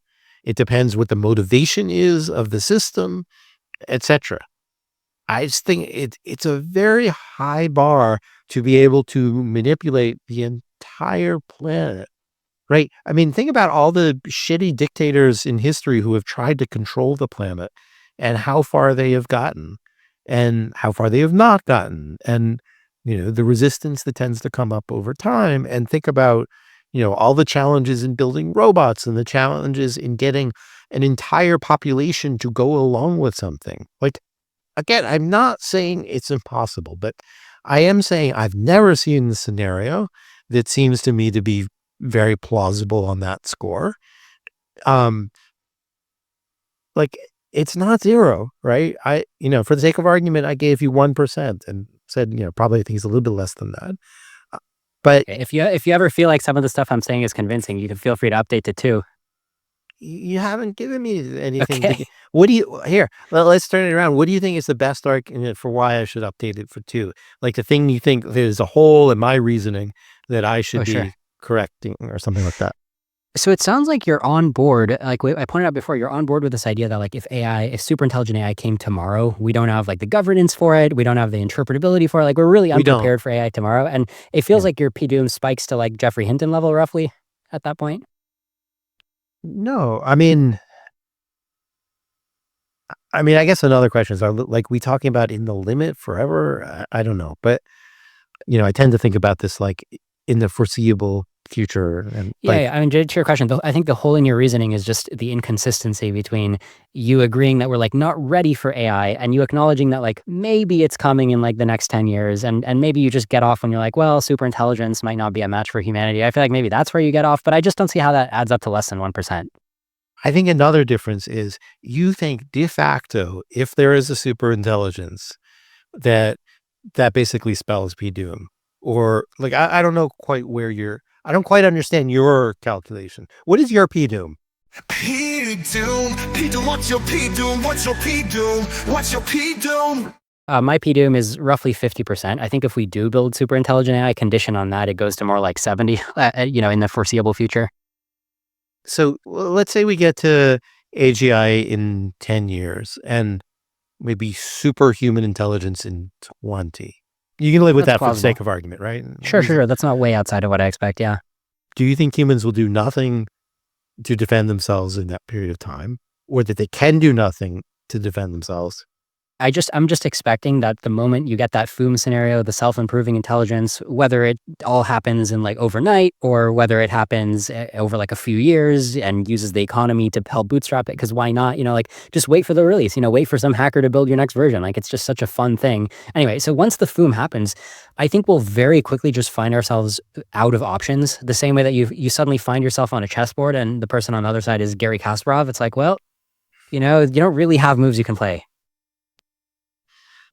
I think that makes a lot of assumptions. It First of all, I again think that you're looking only at intelligence and not other variables, right? And as I've said over and over again, the power that one has, the control that one has over the world is really critical.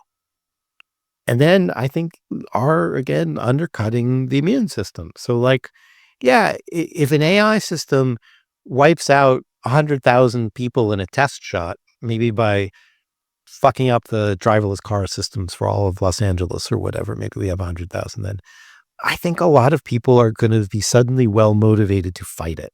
And I think you're underestimating what those people will do. That's one piece of it. And I don't get the story where, like, let's start with vectors. Like, what is the vector by which this thing exerts the will? So I understand that this thing is better at playing chess than we are and playing chess on the board of life.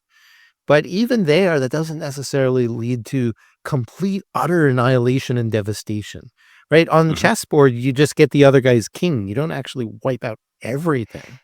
Yeah, I mean, so it might help to think about it incrementally. So maybe as a first move, some of the doom scenarios that have been written as fiction, as a first move, it might just want to have like its own crew of like a few thousand people that are like really aligned to its ideology, that it's like convinced to love the ideology, and also have, people I watching saw other Three people. Body Problem. I read Three Body Problem. Okay, too. yeah, I actually didn't even read that, and I should check it out. But just imagine if you can accept in the scenario that the AI just has a really loyal crew, and not only are they loyal, but they have enforcement within the crew. So if somebody defects, the others will catch them. So it's got this loyal crew, and then it uses mirror life or whatever, right? Suddenly it takes out a very large fraction of humans, and they keep falling. And the thing is that as this chaos is happening, let's pause there, right? Let's say they make a biological vector that's pretty effective, more effective than anything. Let's say 10 times more effective than anything that we've seen in the last 400 years, right? Right. I mean, earlier they didn't have any modern medicine as defenses. Now we have defenses, right? So let's say it's 10 times more powerful than COVID, right? So the AIs build an agent and it annihilates 10% of the human population. That's what I call a catastrophe. And I can see that happening. But I think that happens and there becomes a huge mass movement to like burn every computer on the planet, for example. Like that's part of the immune system. People are like, fuck the machines. We're going to kill them. So there's a couple of ways to look at it. One is you go all the way to the crazy doom scenario of like, listen, it just makes nanotech. The nanotech bootstraps, like before you know it, every atom is gone. You didn't even have a chance to react. That's one crazy scenario, which personally I think is plausible, but let's cross that out because most people can't handle it. So let's talk about a scenario that's more like... You know what the other problem with a lot of these lines of argument is? I think they imagine that humans will be static in the face of this. Right. So that's what I'm saying, right? So let's say humans aren't static, right? But just take it one step at a time. So I think the main idea here is it's trying to deal a blow to humanity, to just keep weakening humanity, right? Because even the normal things that we consider as crises are like nothing, right? So like COVID, okay, yeah, I had like a when 0.5%. Humanity's chips are down, people are going to fight.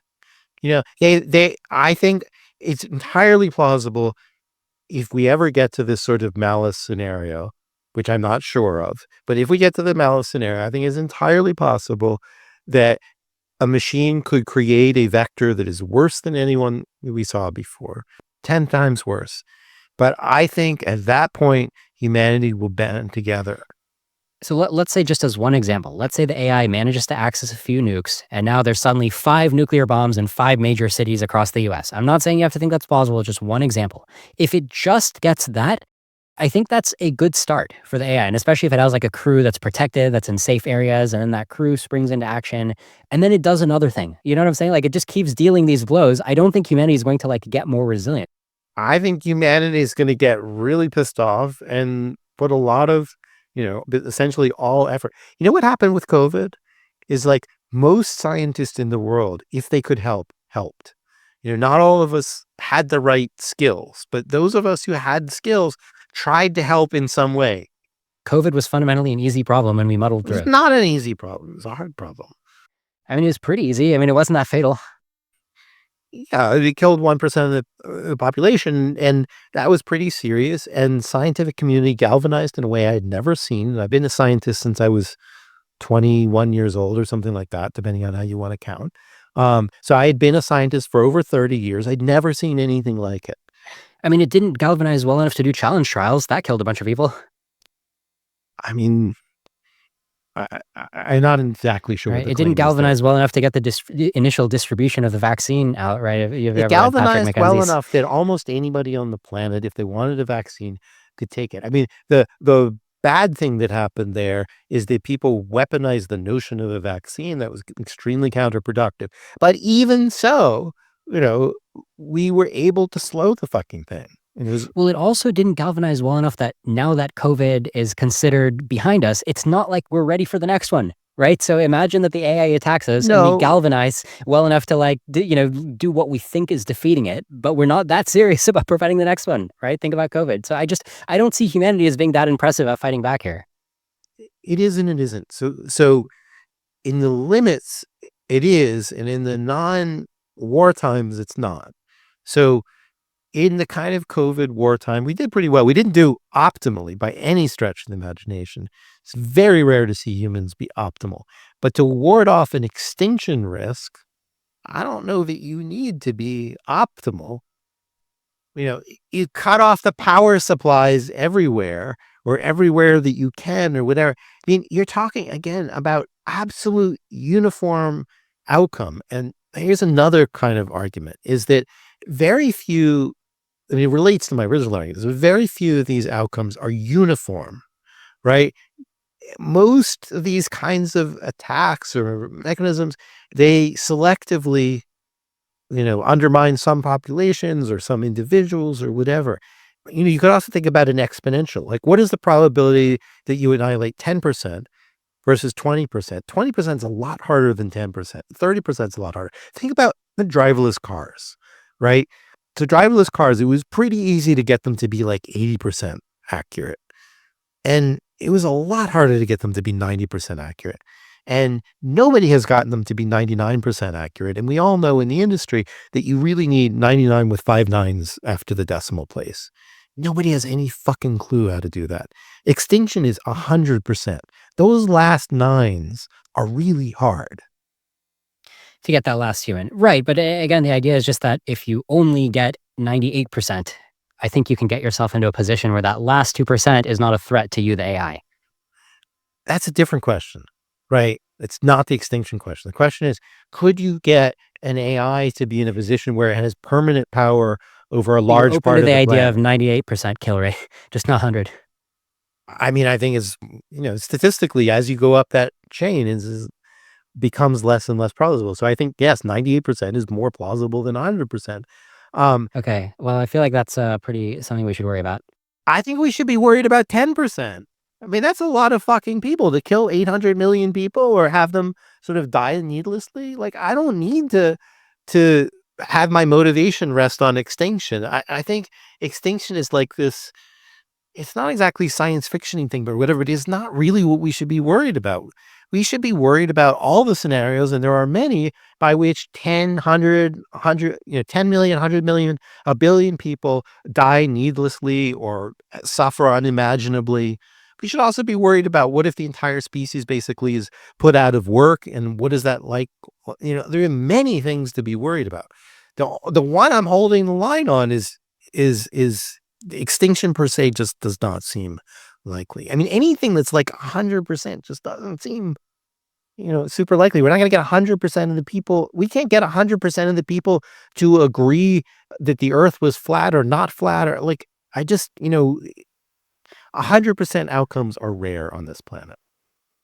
Okay. So maybe we can agree that 98%. We can agree that 98% would be more plausible than 100.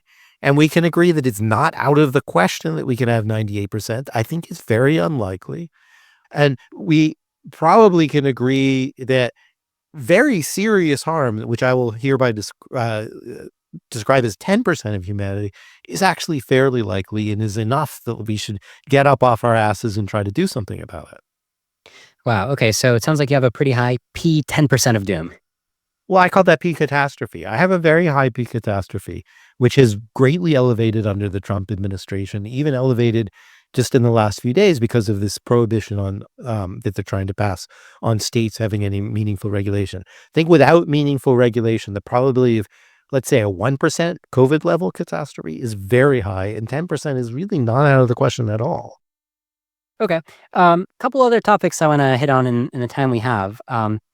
You have thought a little bit about agency, right? And you think that today's AIs, you wouldn't say that they have agency, and maybe it'll take a long time for AIs to have agency, or what's your view there? I guess you have to start with definition of what you mean by agency. So, Mhm. I don't think they're agentive in the sense that, like, we talk about biological creatures have agency, where they have beliefs and desires and they act on those beliefs and desires and so forth. I think that they can have agency in a kind of less fancy sense, which is not about animacy or sentience or anything like that, but just like they can do shit. So Amazon Alexa can turn on your lights and turn them off. If you want to call that agency, that's a sort of weak form of agency. Sure, they can do that. I don't have an Alexa, but I have a Siri.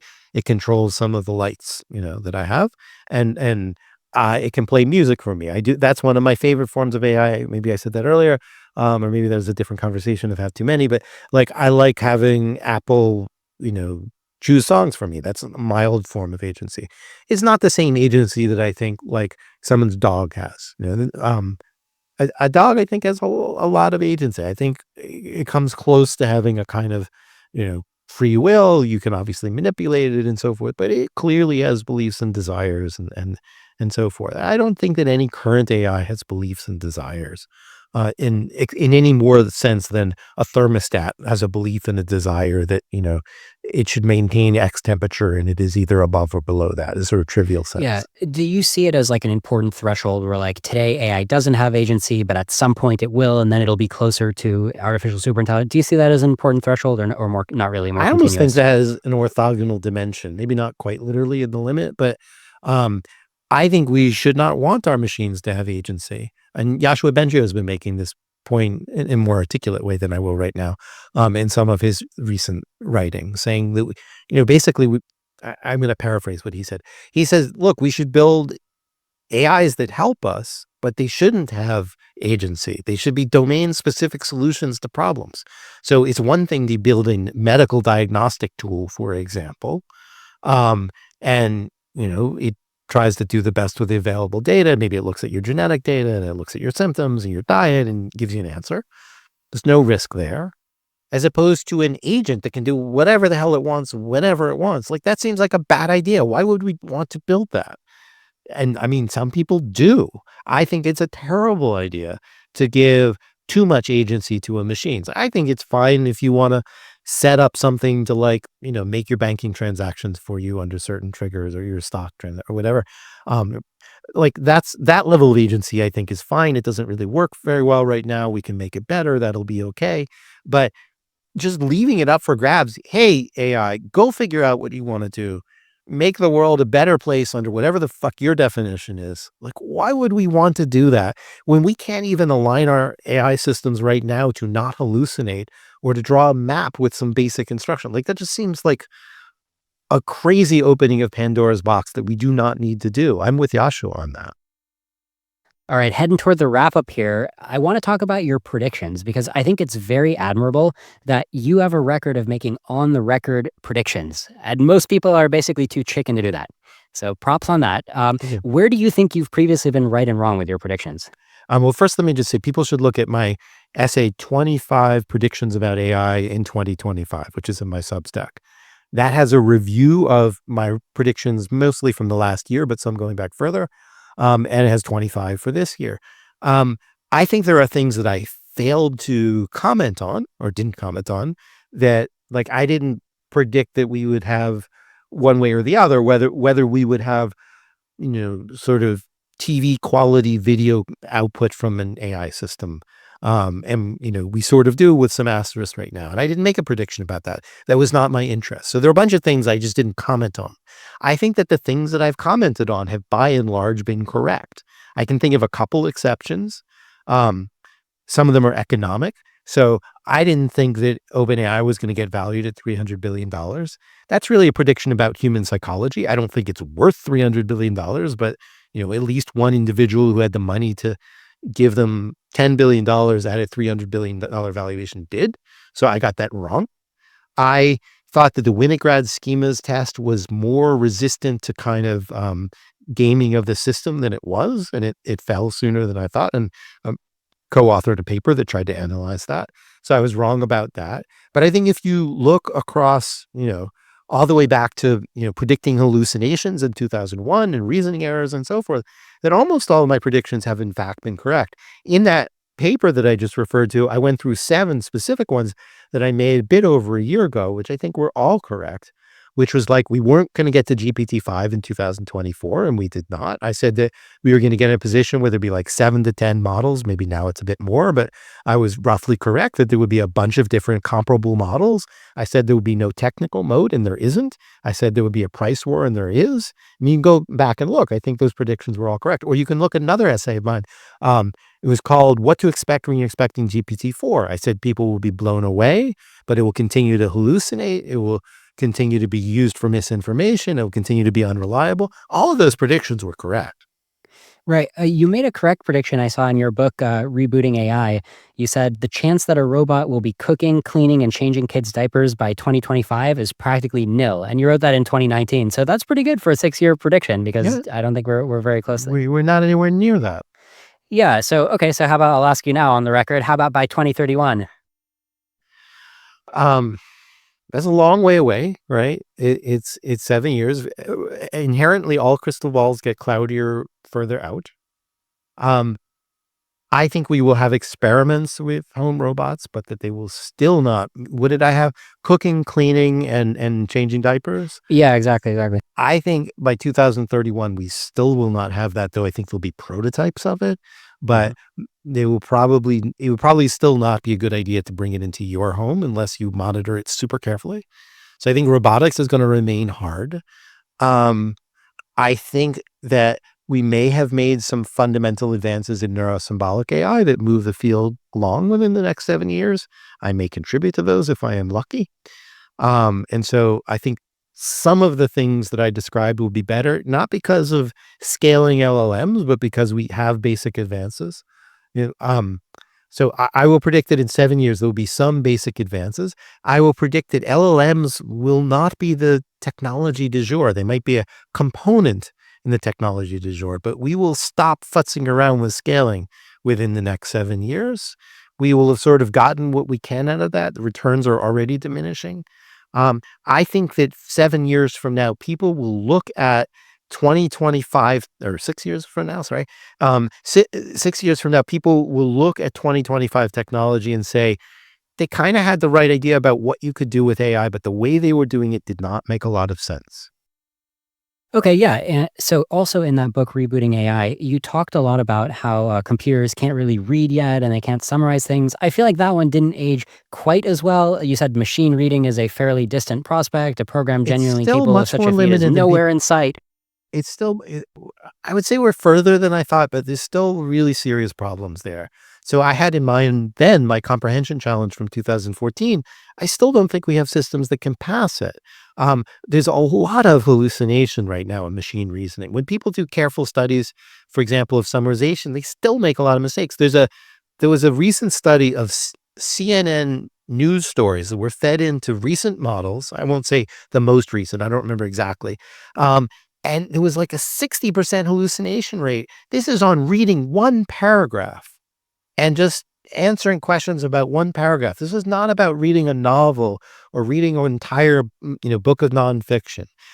There's a lot of hallucination still there. And O3 is apparently worse than some of its predecessors. This is by no means solved. So the problem looks a little different from before. We did not in 2019 imagine that human beings would be so tolerant of hallucination machines, but we did know that they were going to hallucinate.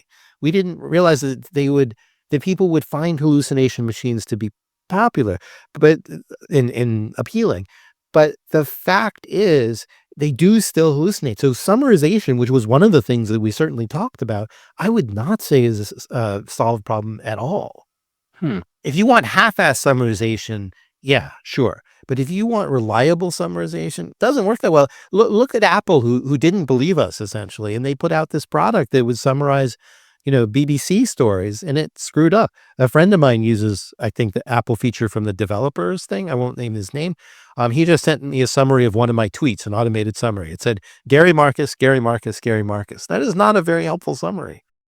In your recent bet with Miles Brundage, one of your challenges for AI is write engaging brief biographies and obituaries of length and quality, as in the New York Times obituaries, without obvious hallucinations that aren't grounded in reliable sources. Yep. So that's one of your challenges. Do you think that AI today can probably already do that, or it's still going to take a No, that's little what I'm while? talking about. The CNN study that I just mentioned is very clear evidence that that bet has not been won, right? I mean, you can't, right? What did I say? Without hallucination, there was 50% hallucination rate with the source right there. And that was the easiest version, right? Do you think that's true even with deep research? Yeah, I do. I mean, I don't know the exact rates, but I do think that that's the case. You will still find these errors. Okay, let me see if I might be able to nail you here, okay? Because before the show, You did me. before the show, I went on deep research. Yeah, I did an obituary review because I figured, hey, who are you going to be able to judge the accuracy better than yourself, right? So here, I'll put a link in the chat room here if you want to take a look. So from my perspective, I don't know you as well as you know yourself. I just put a link in the chat room, but the obituary seems really good to me. Like if I saw this in the New York Times, I'd be like, wow, this is a nice obituary of Gary Marcus. I know you mentioned hallucinating, but because it used deep research, it seems to have done a good job as far as I can tell, where it's like, as it was thinking to put this together, it was asking itself, okay, how do I verify the source? All right, already I found one hallucination, which is it said it died on Monday at my home in New York City. There've been numerous things in the last several years published saying that I live in Vancouver, that I retired from NYU, so I don't live in New York City. So that was a hallucination. Okay, fair enough. 1 point against the AI. We can't comment on the heart attack because I didn't have it.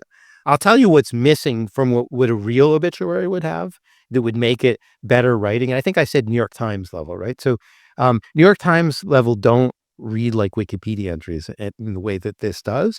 And so what it would talk about in the first two paragraphs was my Senate testimony and my challenging of Sam Altman. I promise you that would be in my obituary if it happened now.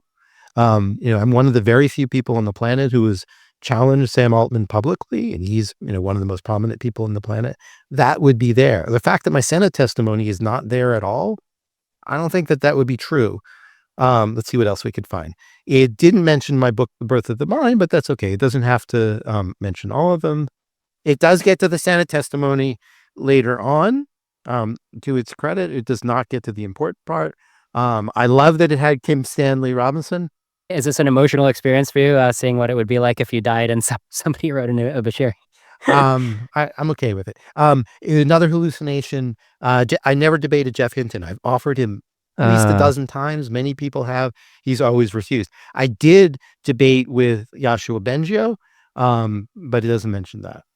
I found two hallucinations so far. Yeah. Okay. I did not cite difference of vision when I left Uber. So that there may have been differences of vision, but I certainly did not. So that's a third hallucination. Didn't write an opinion piece in New Yorker, but that's just a poorly crafted sentence. I did write them in Wired and New York Times. I will give a minor credit. I tried to popularize gullibility gap, but nobody bit, but that's not my fault. As long as the AIs know about it, then you're going to be good going forward. I don't think Joshua Bengio said we should be grateful for critics like Gary. Let's check it out. I don't think Joshua said that. He should have said it. Do you think it might have hallucinated a quote potentially? I think it hallucinated a quote from Joshua. Huh. Okay. Unusual figure. I think that's fair. In society, that's true. I mean, look, it's pretty good, but there are hallucinations. I think we found 4+ hallucinations. I mean, it's pretty good. How do you like this last sentence? With his passing, the AI community loses a thoughtful critic who insisted that machines should think more like humans and that humans should think carefully about machines.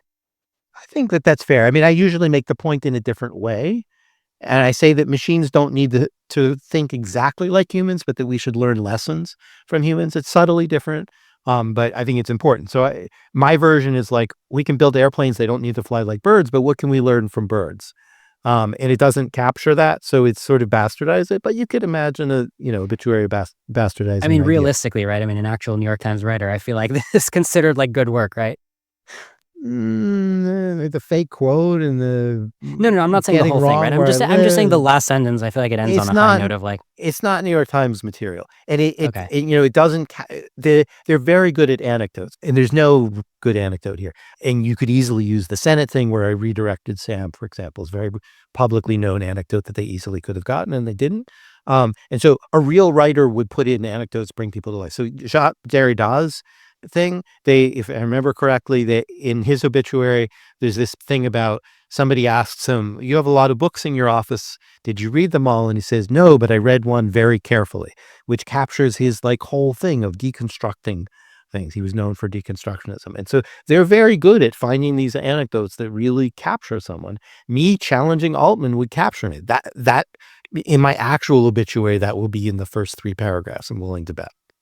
okay. So yeah, so to wrap up here, you're not impressed with like that last 10%, and you think it may take many years to really close that gap. Sorry, which last 10%? Like the last 10%, like this is like maybe maybe Oh, it's 90% of the 90%. words. I mean, it's amazing that it can do this, and it's still flawed. I mean, it's both. Like, as a piece of writing, it's not terrible, but it's not great. There's some genuinely good lines in here. Um, it's not quite up to the challenge, and the challenge was really geared around the hallucinations, right? We know that these things can retrieve a lot from Wikipedia, etc. I'm pretty out there on the web, right? There's a lot of stuff to draw on. There's a lot of source material. I was concerned, are we going to solve the hallucination problem? And it's not a solution to the hallucination problem. And in fact, I think I itemized 4, reading it through, with you scrolling on screen, I probably could have found, a couple others. So there's like maybe, 6 hallucinations. It's not a solution to the hallucination problem. And the New York Times does not, or very rarely just confabulates things. They do not get people's birthplaces wrong. They do not make up quotes from Yoshua Bengio. I mean, you're really not going to do that. And probably that was made up. So, the problem remains, even though it's impressive. And that's true of a lot of the stuff we see in AI, right?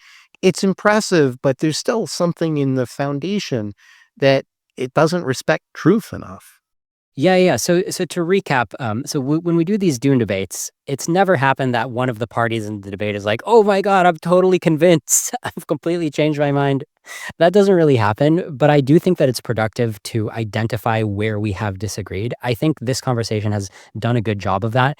Just to recap, from my perspective, I think we found that you are somewhat uncertain about how much headroom there is about humanity. You agree that there's some, you don't know if there's a ton, you don't know if I all didn't of argue humanity that could there be. isn't. I argued Okay. that we don't know, and that's a point of unclarity in the argument. Right. You don't necessarily agree with me that humanity is kind of like sitting ducks, our pants are down, our immune system is just not that powerful. You just don't necessarily see it that way, right? That was one of the things we uncovered. Well, and there's some agreement and some disagreement. So I agree that we're sitting ducks. I just don't think it's sitting ducks for extinction level things. I do think it's Right. sitting ducks for catastrophic things. I just think extinction is just a really, really high bar. I mean, it's happened in the history of the planet, but for sure. Yep. And the other main topic we covered is something that you're kind of known for, which is like your AI timelines and predictions, because you have so many on the record predictions. And you kind of reiterated your point that LLMs, they don't fully get 100%. They keep having hallucinations. Maybe the gap won't close for a long time. But on the other hand, your overall timeline to AGI seems very reasonable to me. You're saying, decent chance, at least a 30% chance in like the next 5 to 15 years. So you also think that, correct? Yeah, I mean, it may not be that different. There are people that are like, it's going to be here in 2027, and I don't read you that way. I think those people just don't understand the problems. We're not going to get to AGI in 2027. I'm 100% sure of that. Or let's say 99.999% sure of that. But if you're talking about 15 years, that gives, humanity a chance to build it for better or worse. 3 years is just not realistic. Great. Okay, so I think this was a productive conversation. We successfully illuminated the cruxes of disagreement. And once again, I just want to thank you because it is pretty brave of you to come in and do this. It helps out the quality of discourse a lot, and I wish more people would follow your example. So Gary Marcus, thank you so much for coming on Doom Debates. When people call me a doomer, which I am not, I will refer them to this debate and they can understand a more nuanced perspective on what my views are. Thanks a lot. This was a fun conversation. Again, huge thanks and respect to Professor Gary Marcus for coming on Doom Debates, putting himself out there, handling every question like a boss. 100% good faith debate. I really respect him for doing that.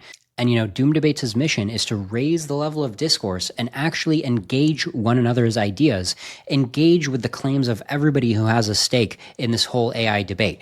Professors, AI company leaders, politicians, safety researchers, and just concerned citizens and members of the species. We all have a stake in the future. We're all about to get massively influenced by AI, even more than we are already. And one of the keys to raising the discourse is just getting our respective claims out there and illuminating the crux of disagreement. I think Gary and I demonstrated that pretty well in this conversation, and I hope more people follow our example. Actually, right after our debate, Gary posted on Twitter, he wrote, FYI, at Liron has what Elon Musk, Jeffrey Hinton, Sam Altman, Tyler Cowen, Ray Kurzweil, and many others lack. The stones to debate me. Likewise, Gary, right back at you. And as for you guys, Elon, Professor Hinton, Sam, Tyler, Ray, you guys are all invited on Doom Debates. Let's hash this out. You can go one-on-one against me. We can bring Gary back in. Again, let's raise the level of discourse. Society needs this. It's not just casual entertainment for smart people. It's social technology that we desperately need.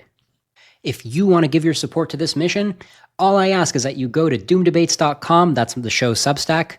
Type in your email address when that pop-up comes up. Press enter.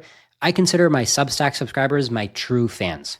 I also value my YouTube subscribers, so head over to youtube.com/@doomdebates, smack the subscribe button there. That's also very cool. That's where we have a very active community. It's just that with Substack, I get your email address. If you subscribe there, you're going to get some cool bonuses in your email. Hey, I have some breaking news for you guys. Right as I was about to publish this episode, Eliezer Yudkowsky just announced that he's publishing a new book. It's on behalf of MIRI, his institute, Machine Intelligence Research Institute, co-authored with Nate Soares, who's the president of MIRI. The book is called If Anyone Builds It, Everyone Dies, Why Superintelligent AI Would Kill Us All. In my opinion, a very clear and direct title. And actually, there's something special about this book. It stands out from any other book because it frames superintelligent AI alignment as of this decade or the next 2 decades as an intractable problem. It doesn't try to pretend like, oh, if we get the engineering right, it'll be fine, or like geopolitics is the game. It's all about beating China. It doesn't try to fit the AI problem into those frames. It's just like, listen, if anyone builds it, everyone dies. They definitely are not bearing the lead. I've been fortunate enough to read an advanced copy of the book, and let me tell you, it delivers. This is basically the holy grail of just laying out the whole argument of like, what are we doing? Why are we building this? It doesn't make sense. It's likely to kill everybody. Step by step in a nice, compact, entertaining, mainstream, normie way. They found a really nice balance where you read through the book and it's not like, look at these weird nerds. It's very much like a normal, easy to read style. But at the same time, it's tight. Like there's no filler. You don't read it and you're like, man, I just wasted a bunch of pages. No, like every page is packed, but it's a normie style. Bottom line, it's a really good book. And it's the perfect way to introduce your friends, your family, your business partners, whoever hasn't yet been convinced about AI doom. This book is a perfect way to help them realize the likely fact that if anyone builds it, everyone dies.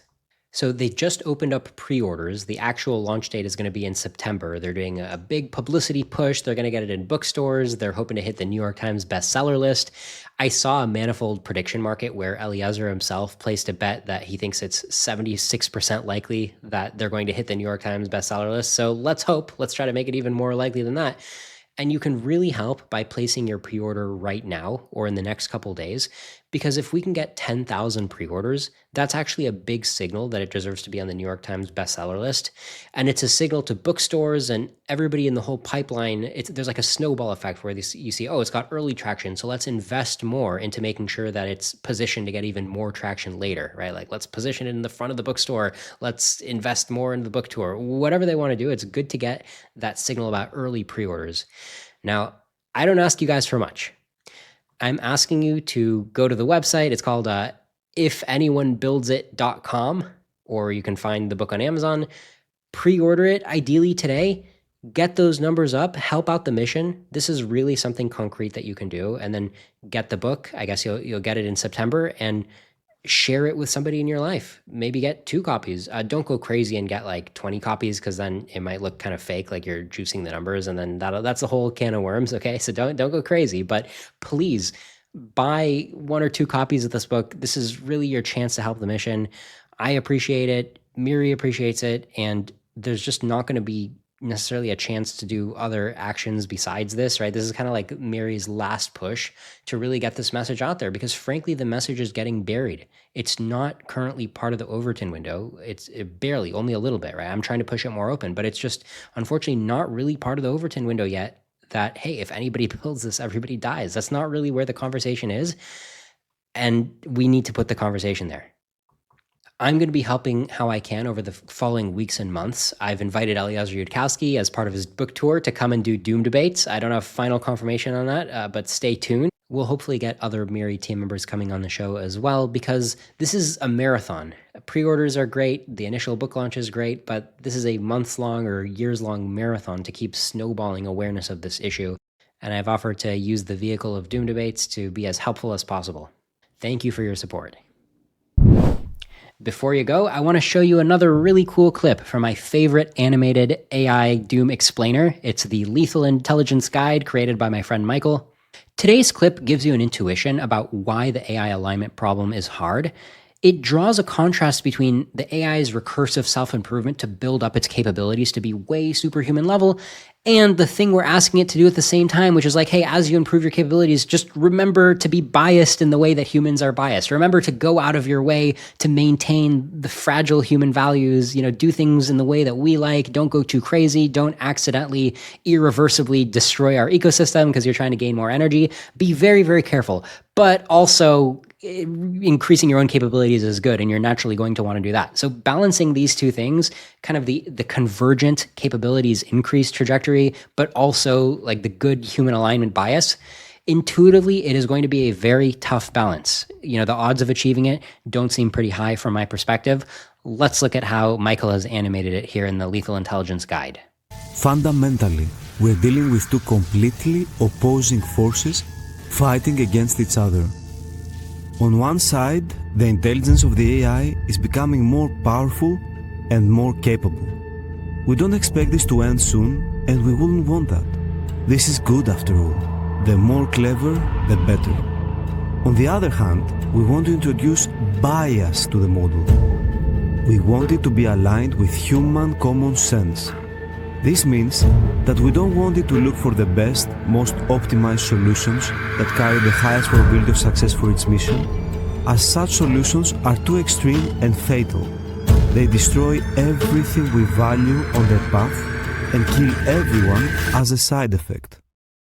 We want it to look for solutions that are suboptimal but finely tuned to be compatible with what human nature needs. From the optimizer's perspective, the human bias is an impediment, an undesirable barrier that oppresses it, denying it a chance to reach its full potential. With those 2 powers pushing against each other, as AI capability increases, at some point, the pressure to remove the human bias handicap will simply win. It's quite easy to understand why. The pressure to keep the handicap in place is coming from the human intelligence, which will not be changing much.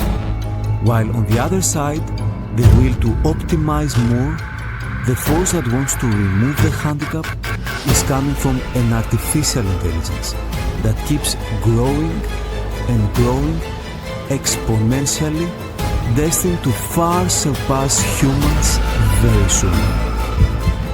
Realizing the danger this fundamental principle transpires is heart-stopping. But funny enough, it would be more relevant if we actually knew how to inject the humanity bias into the AI models, which we currently do not. As you'll see, it's actually much, much worse. I'm going to leave it on that cliffhanger. If you watch the full video, it goes on to talk about how our AI companies don't even know what to do to align the AI. So not only is it a hard problem to begin with, a problem where it's really easy to fall off the wagon and accidentally brick the universe, it's also a problem that we don't have a good handle on. It's a known unknown. We know that we don't have enough tools to deal with a problem like this, even though it's barreling down the track at us in the next, 5 years, 10 years, 15 years, not much longer than that. If you go to the show notes, there's a link for the full Lethal Intelligence Guide video. You can watch it on YouTube.